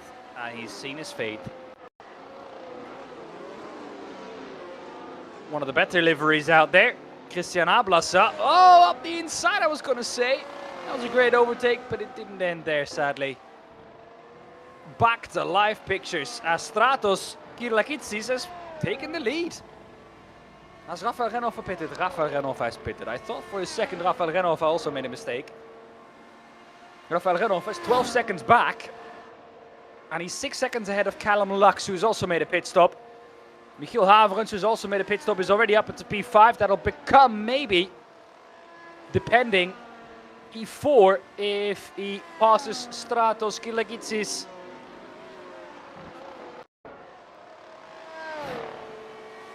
Christoph Hatos, what happened to him? The 631. Oh! Also round he goes. Mirko Bortolotti, don't tell me! Don't tell me Mirko Bortolotti with contact! And massive consequences in the championship as well!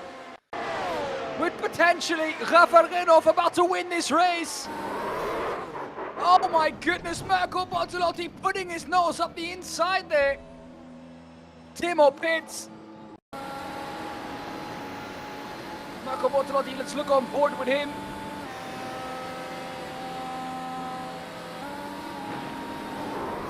Oh my goodness. Well.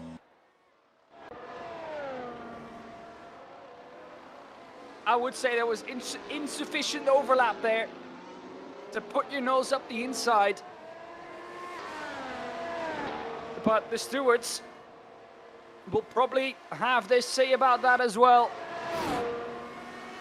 Stratos Kirlakitsis still leading the race. Hugo Rob once again going round. Is that on power? Bouncing, bouncing, bouncing, snapping, and on power, he's round.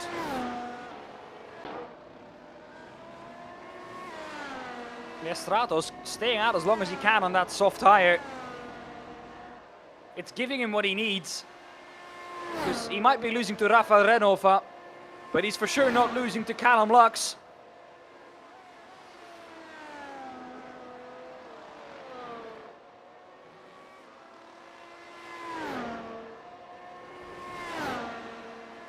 So for Stratos, this is working out perfectly to take at least P2 here after the pit stop.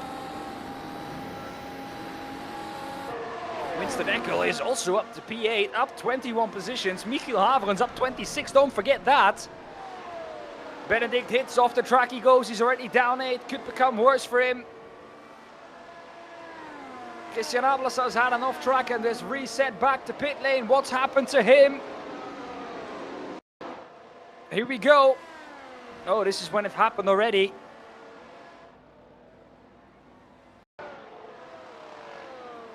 Here we go, this is before it happened. One of the best liveries out there. Getting caught up in an incident that was not his.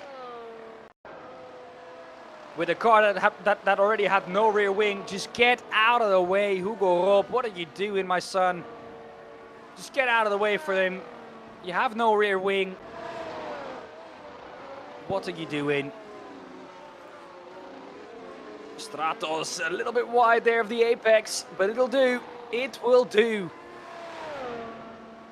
I think we're going to see him into pit lane soon.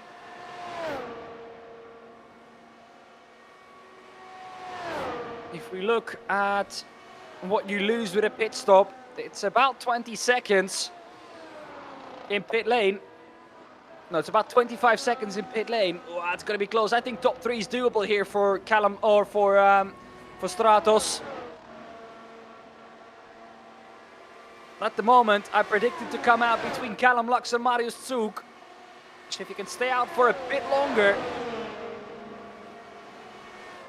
he might put himself in a position where he can overcut Callum Lux and stay on. Oh, big crash behind. Michiel Haverens is off. Or is he into pit lane? No, Michiel Haverens is into pit lane. Actually, for a moment, I thought Michiel Haverens was around, but it's Leon Blum who's seen his fate. The number 13. Is that with Michiel Haverens who has to go into pit lane? No, it's on his own. Oh, Leon Blum had such a good race and it's done for him. Just 6 minutes before the end.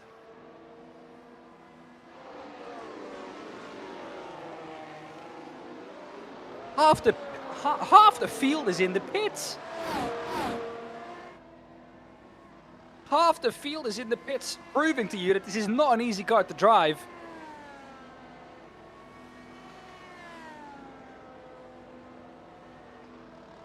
Most positions gained at the moment for both Winston Eckel and Hendrik Steurer. Stratos comes out of pit lane and he's well behind Hendrik Steurer and Anton Abe. Here comes Winston Eckel on the pit exit too.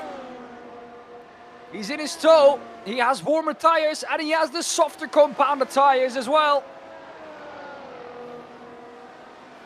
but he can't quite get past.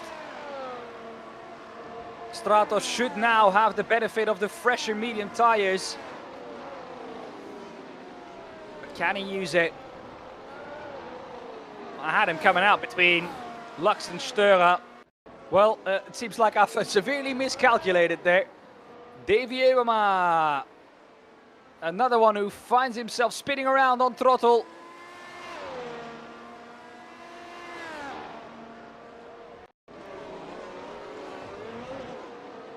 Oh, Winston Eckel! No! He's gone round and he's also lost his front wing. Front wing has parted ways with the car. And he had such an amazing comeback, up 22 positions. He's now down to P11 without a front wing. Torrential understeer is going to try and limp home. But now, driver with most positions gained, Hendrik Störer. P4 at the minute, up 23. And Rafael Renhofer, after this race for sure, will be the championship leader. Hendrik Störer come around. My goodness, another one who finds his fate out of that corner. Up until P13, well, P13 is lapped. And that's not just on pace alone, that's on surviving alone. From Rafael Renhofer. Marius Zug finds himself about 12 seconds back on Rafael, but in a fight with Callum Lux. 4/10 is the gap. This is for P2. Stratos Kirrakitsis, what's happened to him? Oh no, Stratos, after such a good race. No, it's just an overtake. Phew, okay, I was going to say just an overtake on Anton Abe, and that means he's up into the top 4 now. He's 5 seconds back of this battle, and he has about 2 minutes left. I guess about 3 more laps for Stratos.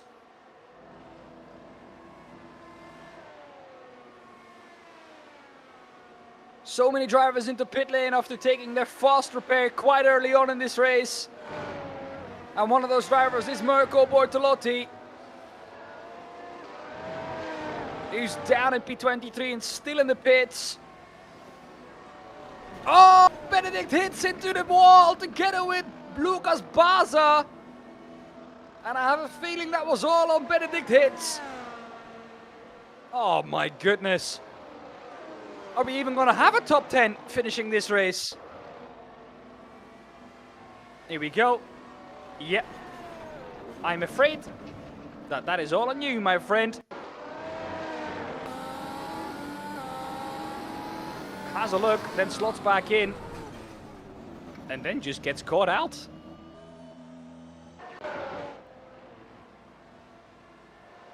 Rafael Renhofer has had the quietest race of them all.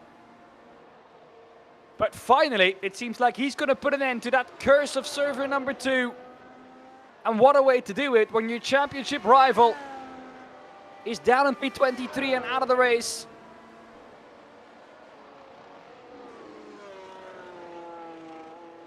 Beautiful camera angle, that too. Great work by producer Tiemann to capture what is a lonely Rafael Renhofer.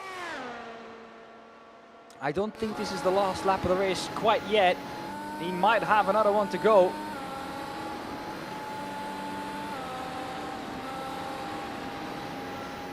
Marius Zug.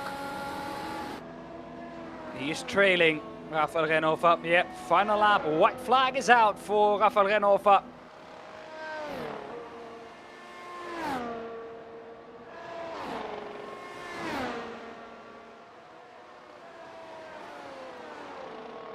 Marius Zug and Callum Lux still in that battle. Still just 9/10 between them.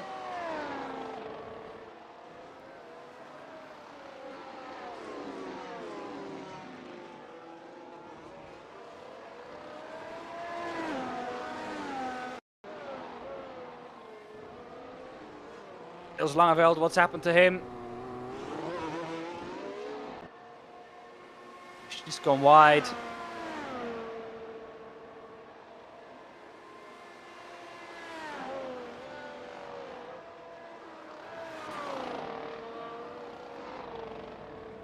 Rafael Renova comes around the final corner to take the win at Canadian Tire Motorsport Park.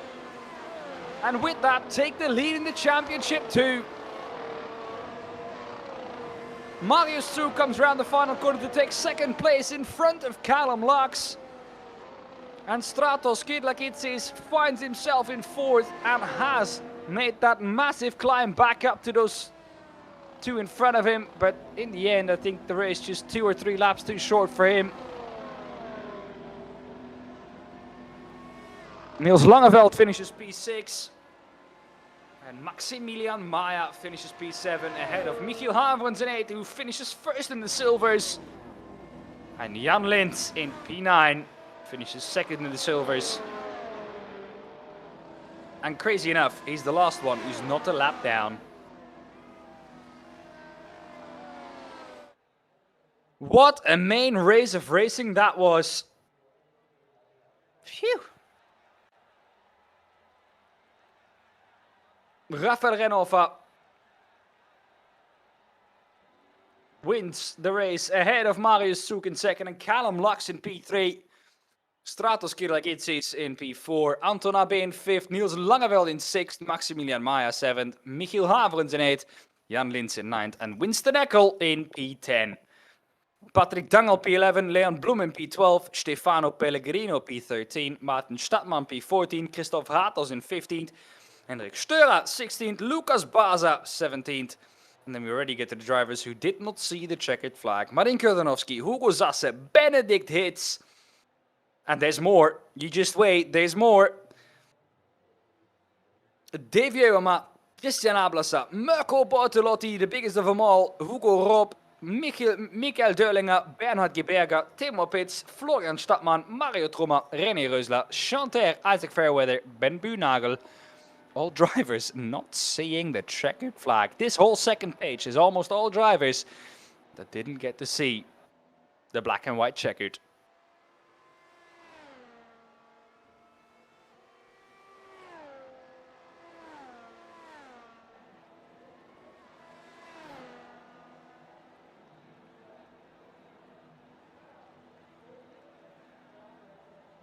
Phew, that gives me the opportunity to take a sip of water. Let's have a look at the start at that start again.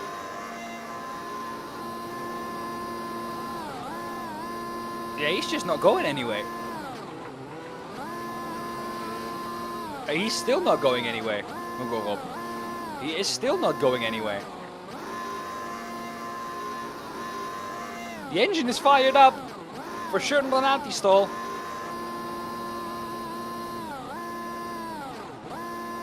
He still hasn't found a gear. And he still hasn't found a gear.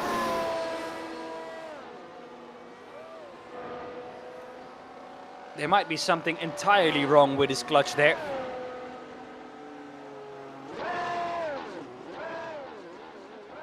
Well, let's hope he's fixed that for the second race. Otherwise, Hugo Rob is going to have quite a tough start again. This is on board with Mario Trummer. Oh my goodness, launches the car in front of us.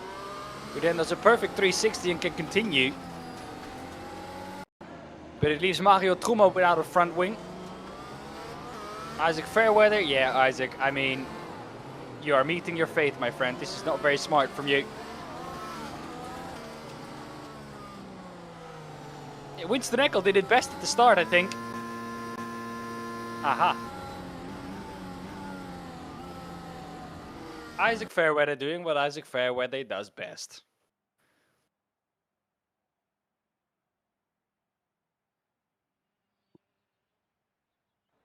All right then. Yeah, we're going to have a look at the top 20. Everything else behind that is the same. Benedict Hitz starts on pole. Hugo Zasse in second. Marin Kurdanovsky in third, ahead of Lucas Baza in P4. Hendrik Steura 5th. Christoph Hatos in P6. Maarten Stadman 7th. Stefano Pellegrino in 8th. Leon Bloem in 9th. And Patrick Dangel rounding off the top 10. Then Winston Eckel in P11. Jan Lintz in P12. P13 for Michiel Haverens. And P14 for Maximilian Maya. P15 voor Niels Langeveld, Anton AB P16, Stratos in P17, Callum Lux in 18th, Marius Zoek in 19th, and Rafael Renova, our winner of the last race, finds himself in P20. A little bit closer now to his championship rival Mirko Bortolotti. He finds himself in P23. I think loads of these drivers will be starting on the mediums now, just so they can get rid of him. As soon as they have to get into the pit lane, 5 red lights are on. Let's hope all drivers get going. There's calamity in the background again. Drivers wheel spinning all over the place, but Hugo Zasse gets the start he wanted.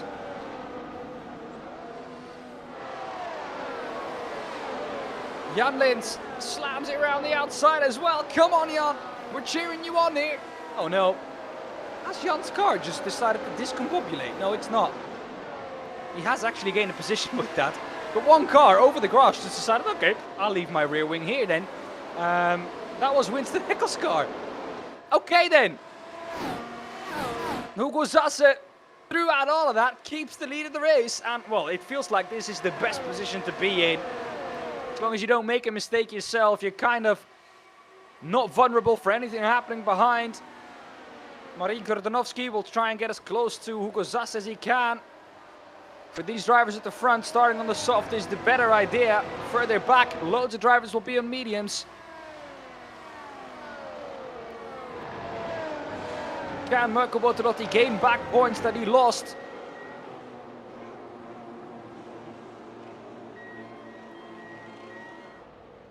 Mirko Bortolotti straight into pit lane, and so are a lot of others. Stratos Kirlagitsi stays out. But who's in? Rafael Renova is also in. And Rafael Renova is in for quite a while already. What happened to Rafael Renova? Can we find a replay of that, please? Rafael Renova has been in the pits for over a minute already. At the start, here he is taking it nice and easy. Okay, nothing you can do there. And that is going to be a lengthy tow. And thus Mirko Bortolotti has the chance to gain back points on his rival here. Not the ideal second race here then, but at least he's gotten the points in the big race. Isaac Fairweather, what's happened to him? Oh my goodness. Yeah, once again drivers wheel spinning all over the place. You really can't do anything about it as driver ahead. You're just wheel spinning, trying to do your best to get off the line, but drivers just can't react to it. They just can't react to it. Oh my goodness. And then it kicks off behind. And Hugo Hoop, this time I think he got the start at least, but he didn't get further than turn 1. Together with Rafael Renova, he's the driver still in pit lane who couldn't drive it back. Oh, Lucas Baza exited the last corner. Car's darting out of the way. And then this is the scary moment of having to stay where you are, hoping everyone avoids you. Just about. Well done, Lucas Baza. That was a heart-in-mouth moment, and I'm sure he wasn't breathing for the entirety of it. Once again, another replay of that start. Rafael Renova, yeah, that car is absolutely totaled. He is back out on track, I'm happy to report. But way, way, way down. 2 laps down on the leader. And a lap down on the car in front of him. If he gets anything out of this, it will be a miracle. Mirko Bortolotti, he finds himself in P19. Not first of those who have pitted, but in the top 5 at least. What's happened to Mirko Bortolotti here then?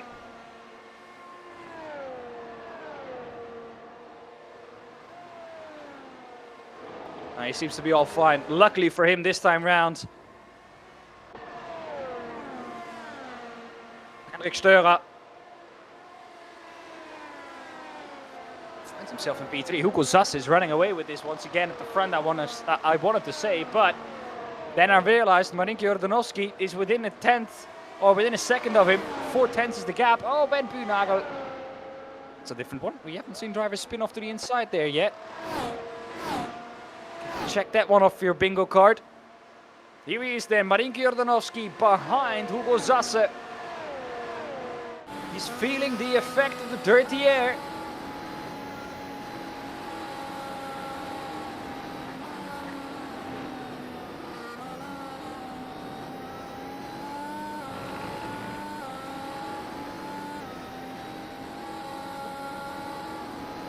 Two-tenths quicker for Marinko Jordanovski. Taking full advantage of that slipstream.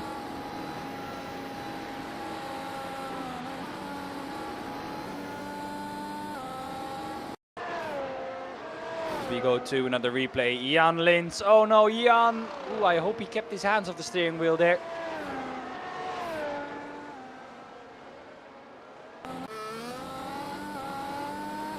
For people who missed that story, Jan was in the commentary booth with us the previous 2 weeks after an operation on his shoulder. So it's good to have him back. Back to the battle for the lead though. Marinko Jordanovski, he's going to swoop round the outside of Hugo Zasse. And he's going to take the lead with it. The inside for the next corner, but you had to take that the long way round to make that initial pass. And he's running away immediately with it. Hendrik Störe will look to make the pass on Hugo Zasse as well as if he's dropping off in pace. But the long way round for Marinko Jordanovski was the way round this time. Biggest gainers in the field then, Ben Buhnagel in 12th, up 21 positions. Had to come from absolutely plumb last. Keep in mind though, he hasn't pitted yet. So haven't Bernhard Geberge and Timo Pitts. And they're both up 17 as well. Christian Ablasa decides that that is where his race ends as well. Michiel Haverens, not ideal for your silver championship leader. Maarten Stadtmann, I don't count him out either. Much closer race at the front this time.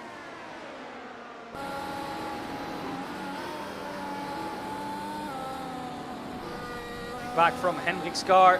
Oh, bit of a mistake there. That's going to allow Maarten Stadtmann to get past with the momentum.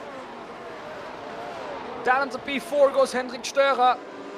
And Maarten Stadtmann now the driver to go and attack Hugo Zasse. And he is doing so, and he's gaining hand over fist on Marinko Jordanovski as well.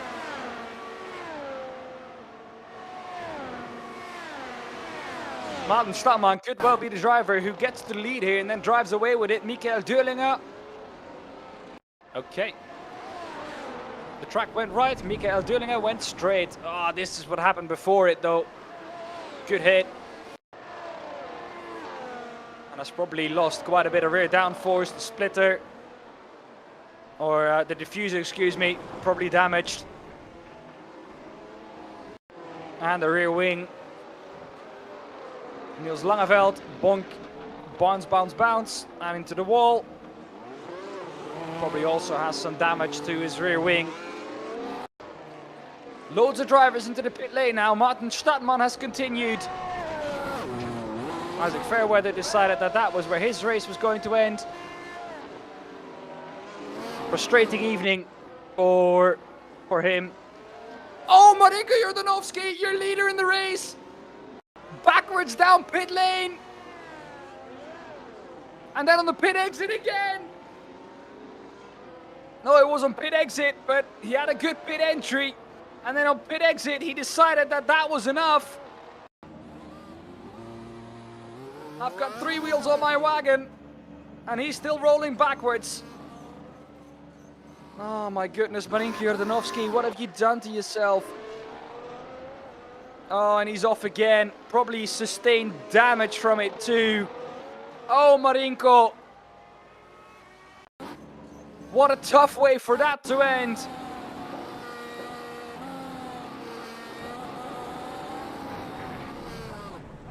Winston Eckel, oh my goodness, does well to keep that pointing in the right direction. My goodness me, can we count the amount of snaps he had there? 1, 2, 3, 4.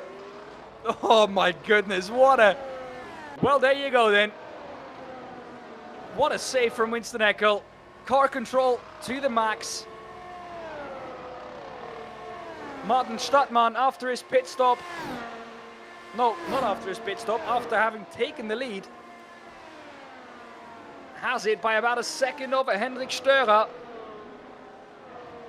Where's Mirko Bortolotti in the midst of all of this? He has the fastest lap on a 56.847. Is that what happened to Mirko Bortolotti? Is that why he dropped down? I don't know if we can see that again. I missed it. Here we go. Mirko Bortolotti once again involved in it. Oh my goodness.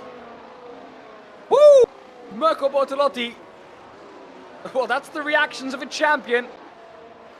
I don't know who that was, but reckless driving at least. And for sure will be penalized, I think. Niels Langeveld finds himself in 9th, up 6. Biggest gainer, Ben Buhnagel still up 21, but still hasn't pitted either. Bernhard Geberger finds himself in 3rd, up 23 positions. Martin Stadtmann has finally come in to change to the medium compounded tire.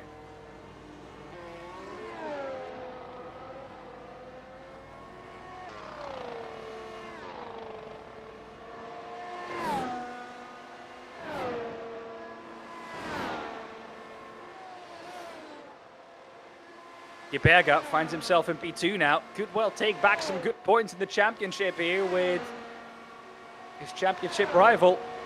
Way down the order, Michiel Haverens finds himself in 14th after the pit stops. He did have an incident, didn't he? So I'm surprised he's still P14.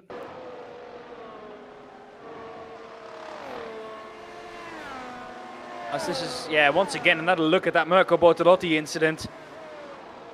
And my goodness, did he do well to avoid that car? Hendrik Störer, together with Bernhard Geberger and Ben Buhnagel, the only 3 drivers still to pit.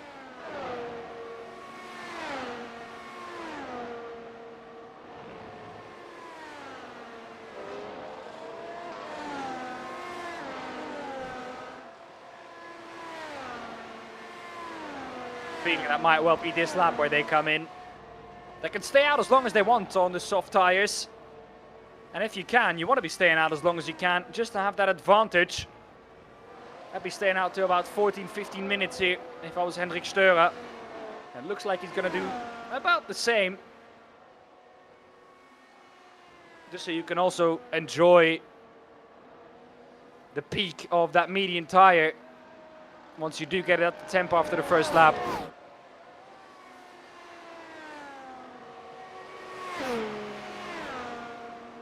Toskeerlekitsis, of course, pulled up for no reason whatsoever but his last name. He's in 7th, up 10 positions. He's had a really good race as well. Had to come back, of course, from P17 after a good result in the main race.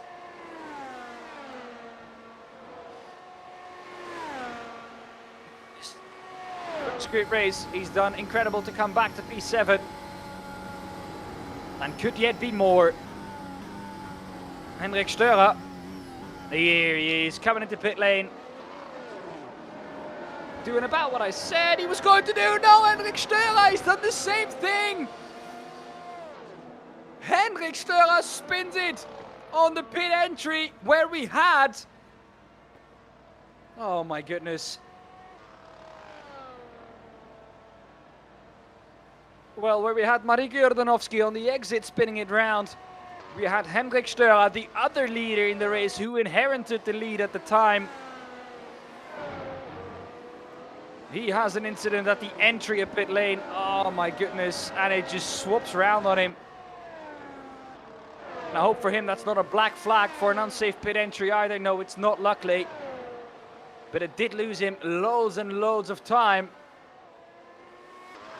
And he's down into P8, right in front of Niels Langeveld and Mirko Bortolotti. is down in P10. And even after what was quite an horrendous race for his championship rival, he's not going to take back more than 1 point as it stands.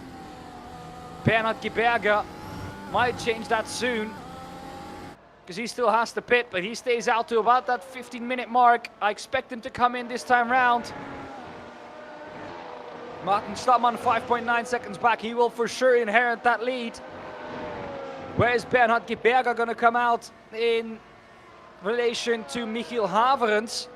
That is for the silver class lead. And that is crucial for that championship too.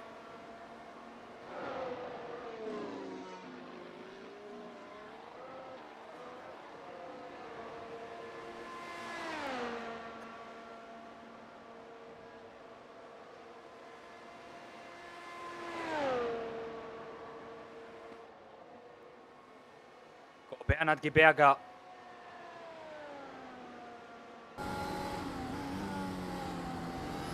Here he comes into pit lane. I don't know if he's listening in on the broadcast. He takes it nice and easy into pit lane. He's on the pit limiter way before the pit speed limit line. But at least he was safe.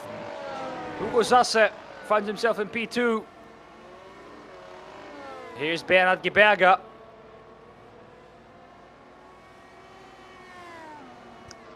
Please don't spin on pit exit now. Yes, good job, Bernhard. That is how you do a pit entry, a pit exit, and a pit stop. Henrik Steurer finds himself on 11, just outside of the top 10. But Bernhard Geberger comes out in the lead of the silver class by about 6 seconds to Michiel Haverens. Oh no! Black flag for Stratos Kirlakitsis. And that's probably for an amount of off tracks. As he's off track there in the distance, you can see him facing the opposite direction. And that's going to give Mirko Bortolotti another position. And that's all good in terms of points for him.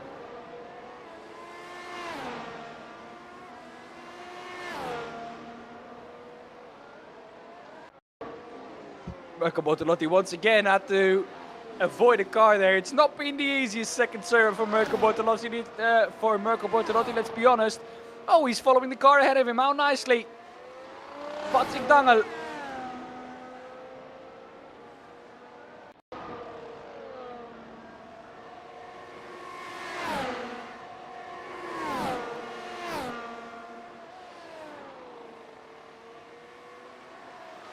Echo, nice overtake around the outside.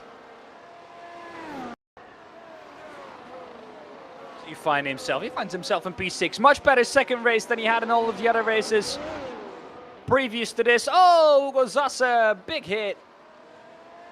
And back onto the track, luckily being avoided by everyone. Here he is, Mirko Bortolotti up into P5. 17 seconds back of the leader, but most crucially gaining points in the championship as it stands.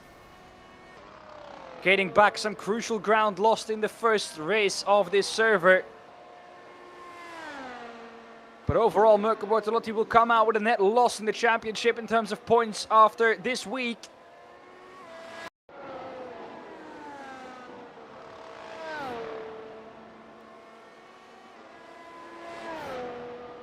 Steurer once again goes around, finds himself in P10 now.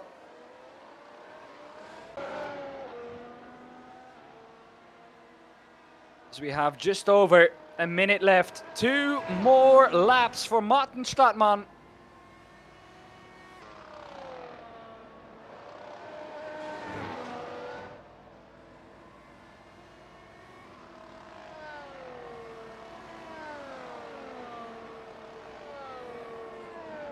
Marius Zug on the podium as well. Maximilian Meyer in second. What a race that would be for him if the rookie could finish second. He has to hold on for 1.5 more laps.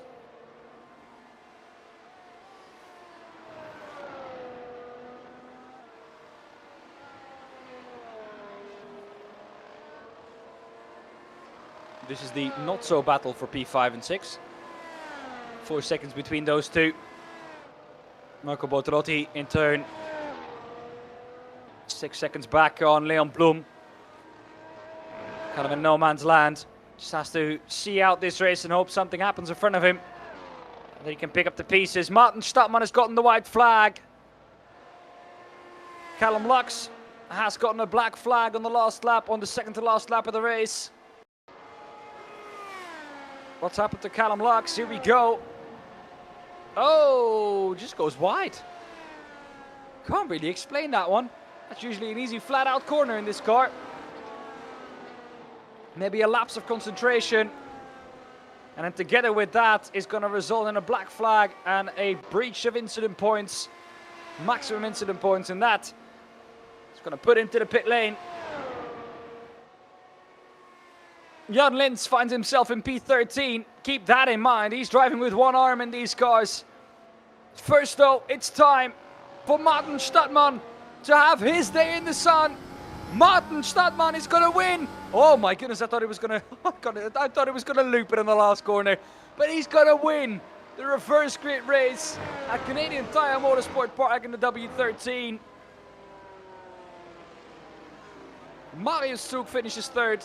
Behind Maximilian Maya, the rookie gets P2. And Mirko Bortolotti comes through for an acceptable 5th place after having to start down in P23. Winston Eckel finishes 6th. And Bernhard Geberger down in P7. But your silver winner ahead of Michiel Haverens, that is crucial in the championship. And well, who would have said that if we looked at practice before when Michiel Haverens topped the timing sheets? That Bernhard Geberger would win this race.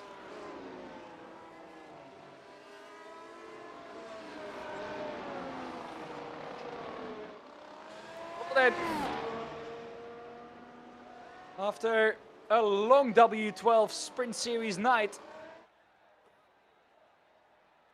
in season number 8, let's, for the last time tonight, have a look at the standings before we go to the closer. Martin Stadtmann wins ahead of Maximilian Maya. And then Marius Strouk in P3. Leon Blum in 4th. Mirko Bortolotti in 5th. Winston Eckel in 6th. Bernhard Geberger 7th. Michiel Haverens in 8th. Niels Langeveld in 9th. And Hendrik Steurer rounding off the top 10. Patrick Dangel in P11. Timo Pitts P12. Jan Lins in P13. Anton AB and Christoph Hatos round off the top 15. I just want to mention Bernhard Geberger, winner in the silver class. Michiel Haverens, 2nd place there, and 3rd place in the silver class, Patrick Dangel, the rookie. A podium there for him. Callum Lux in 16, that of Rafael Renhofer in P17. 0 points for him, but a good comeback whatsoever, or still. Stefano Pellegrino 18th, Lucas Baza 19th, and Hugo Zasse P20. We're already into the drivers who did not see the checkered flag once again. Stratos Skilakitsis, Ben Puhnagel, Martin Kurdanowski, Isaac Fairweather, Mikael Deurlinger, Christian Hablasa, Davy Ewama, Hugo Roop, Benedict Hitz, Florian Stadtmann, Mario Troma, René Reusler, Chantaire, drivers who did not see the checkered flag. Well, that's it then for the W12 Sprint Series season number 8, week number 4 due to the time constraints earlier on. We won't have any interviews after this server. We'll be back with interviews though after server number 2 next week. So be sure to join in once again for week number 5 of the W12 Sprint Series season number 8 next week on the Monday. Same time, same day. We'll see you then. Goodbye.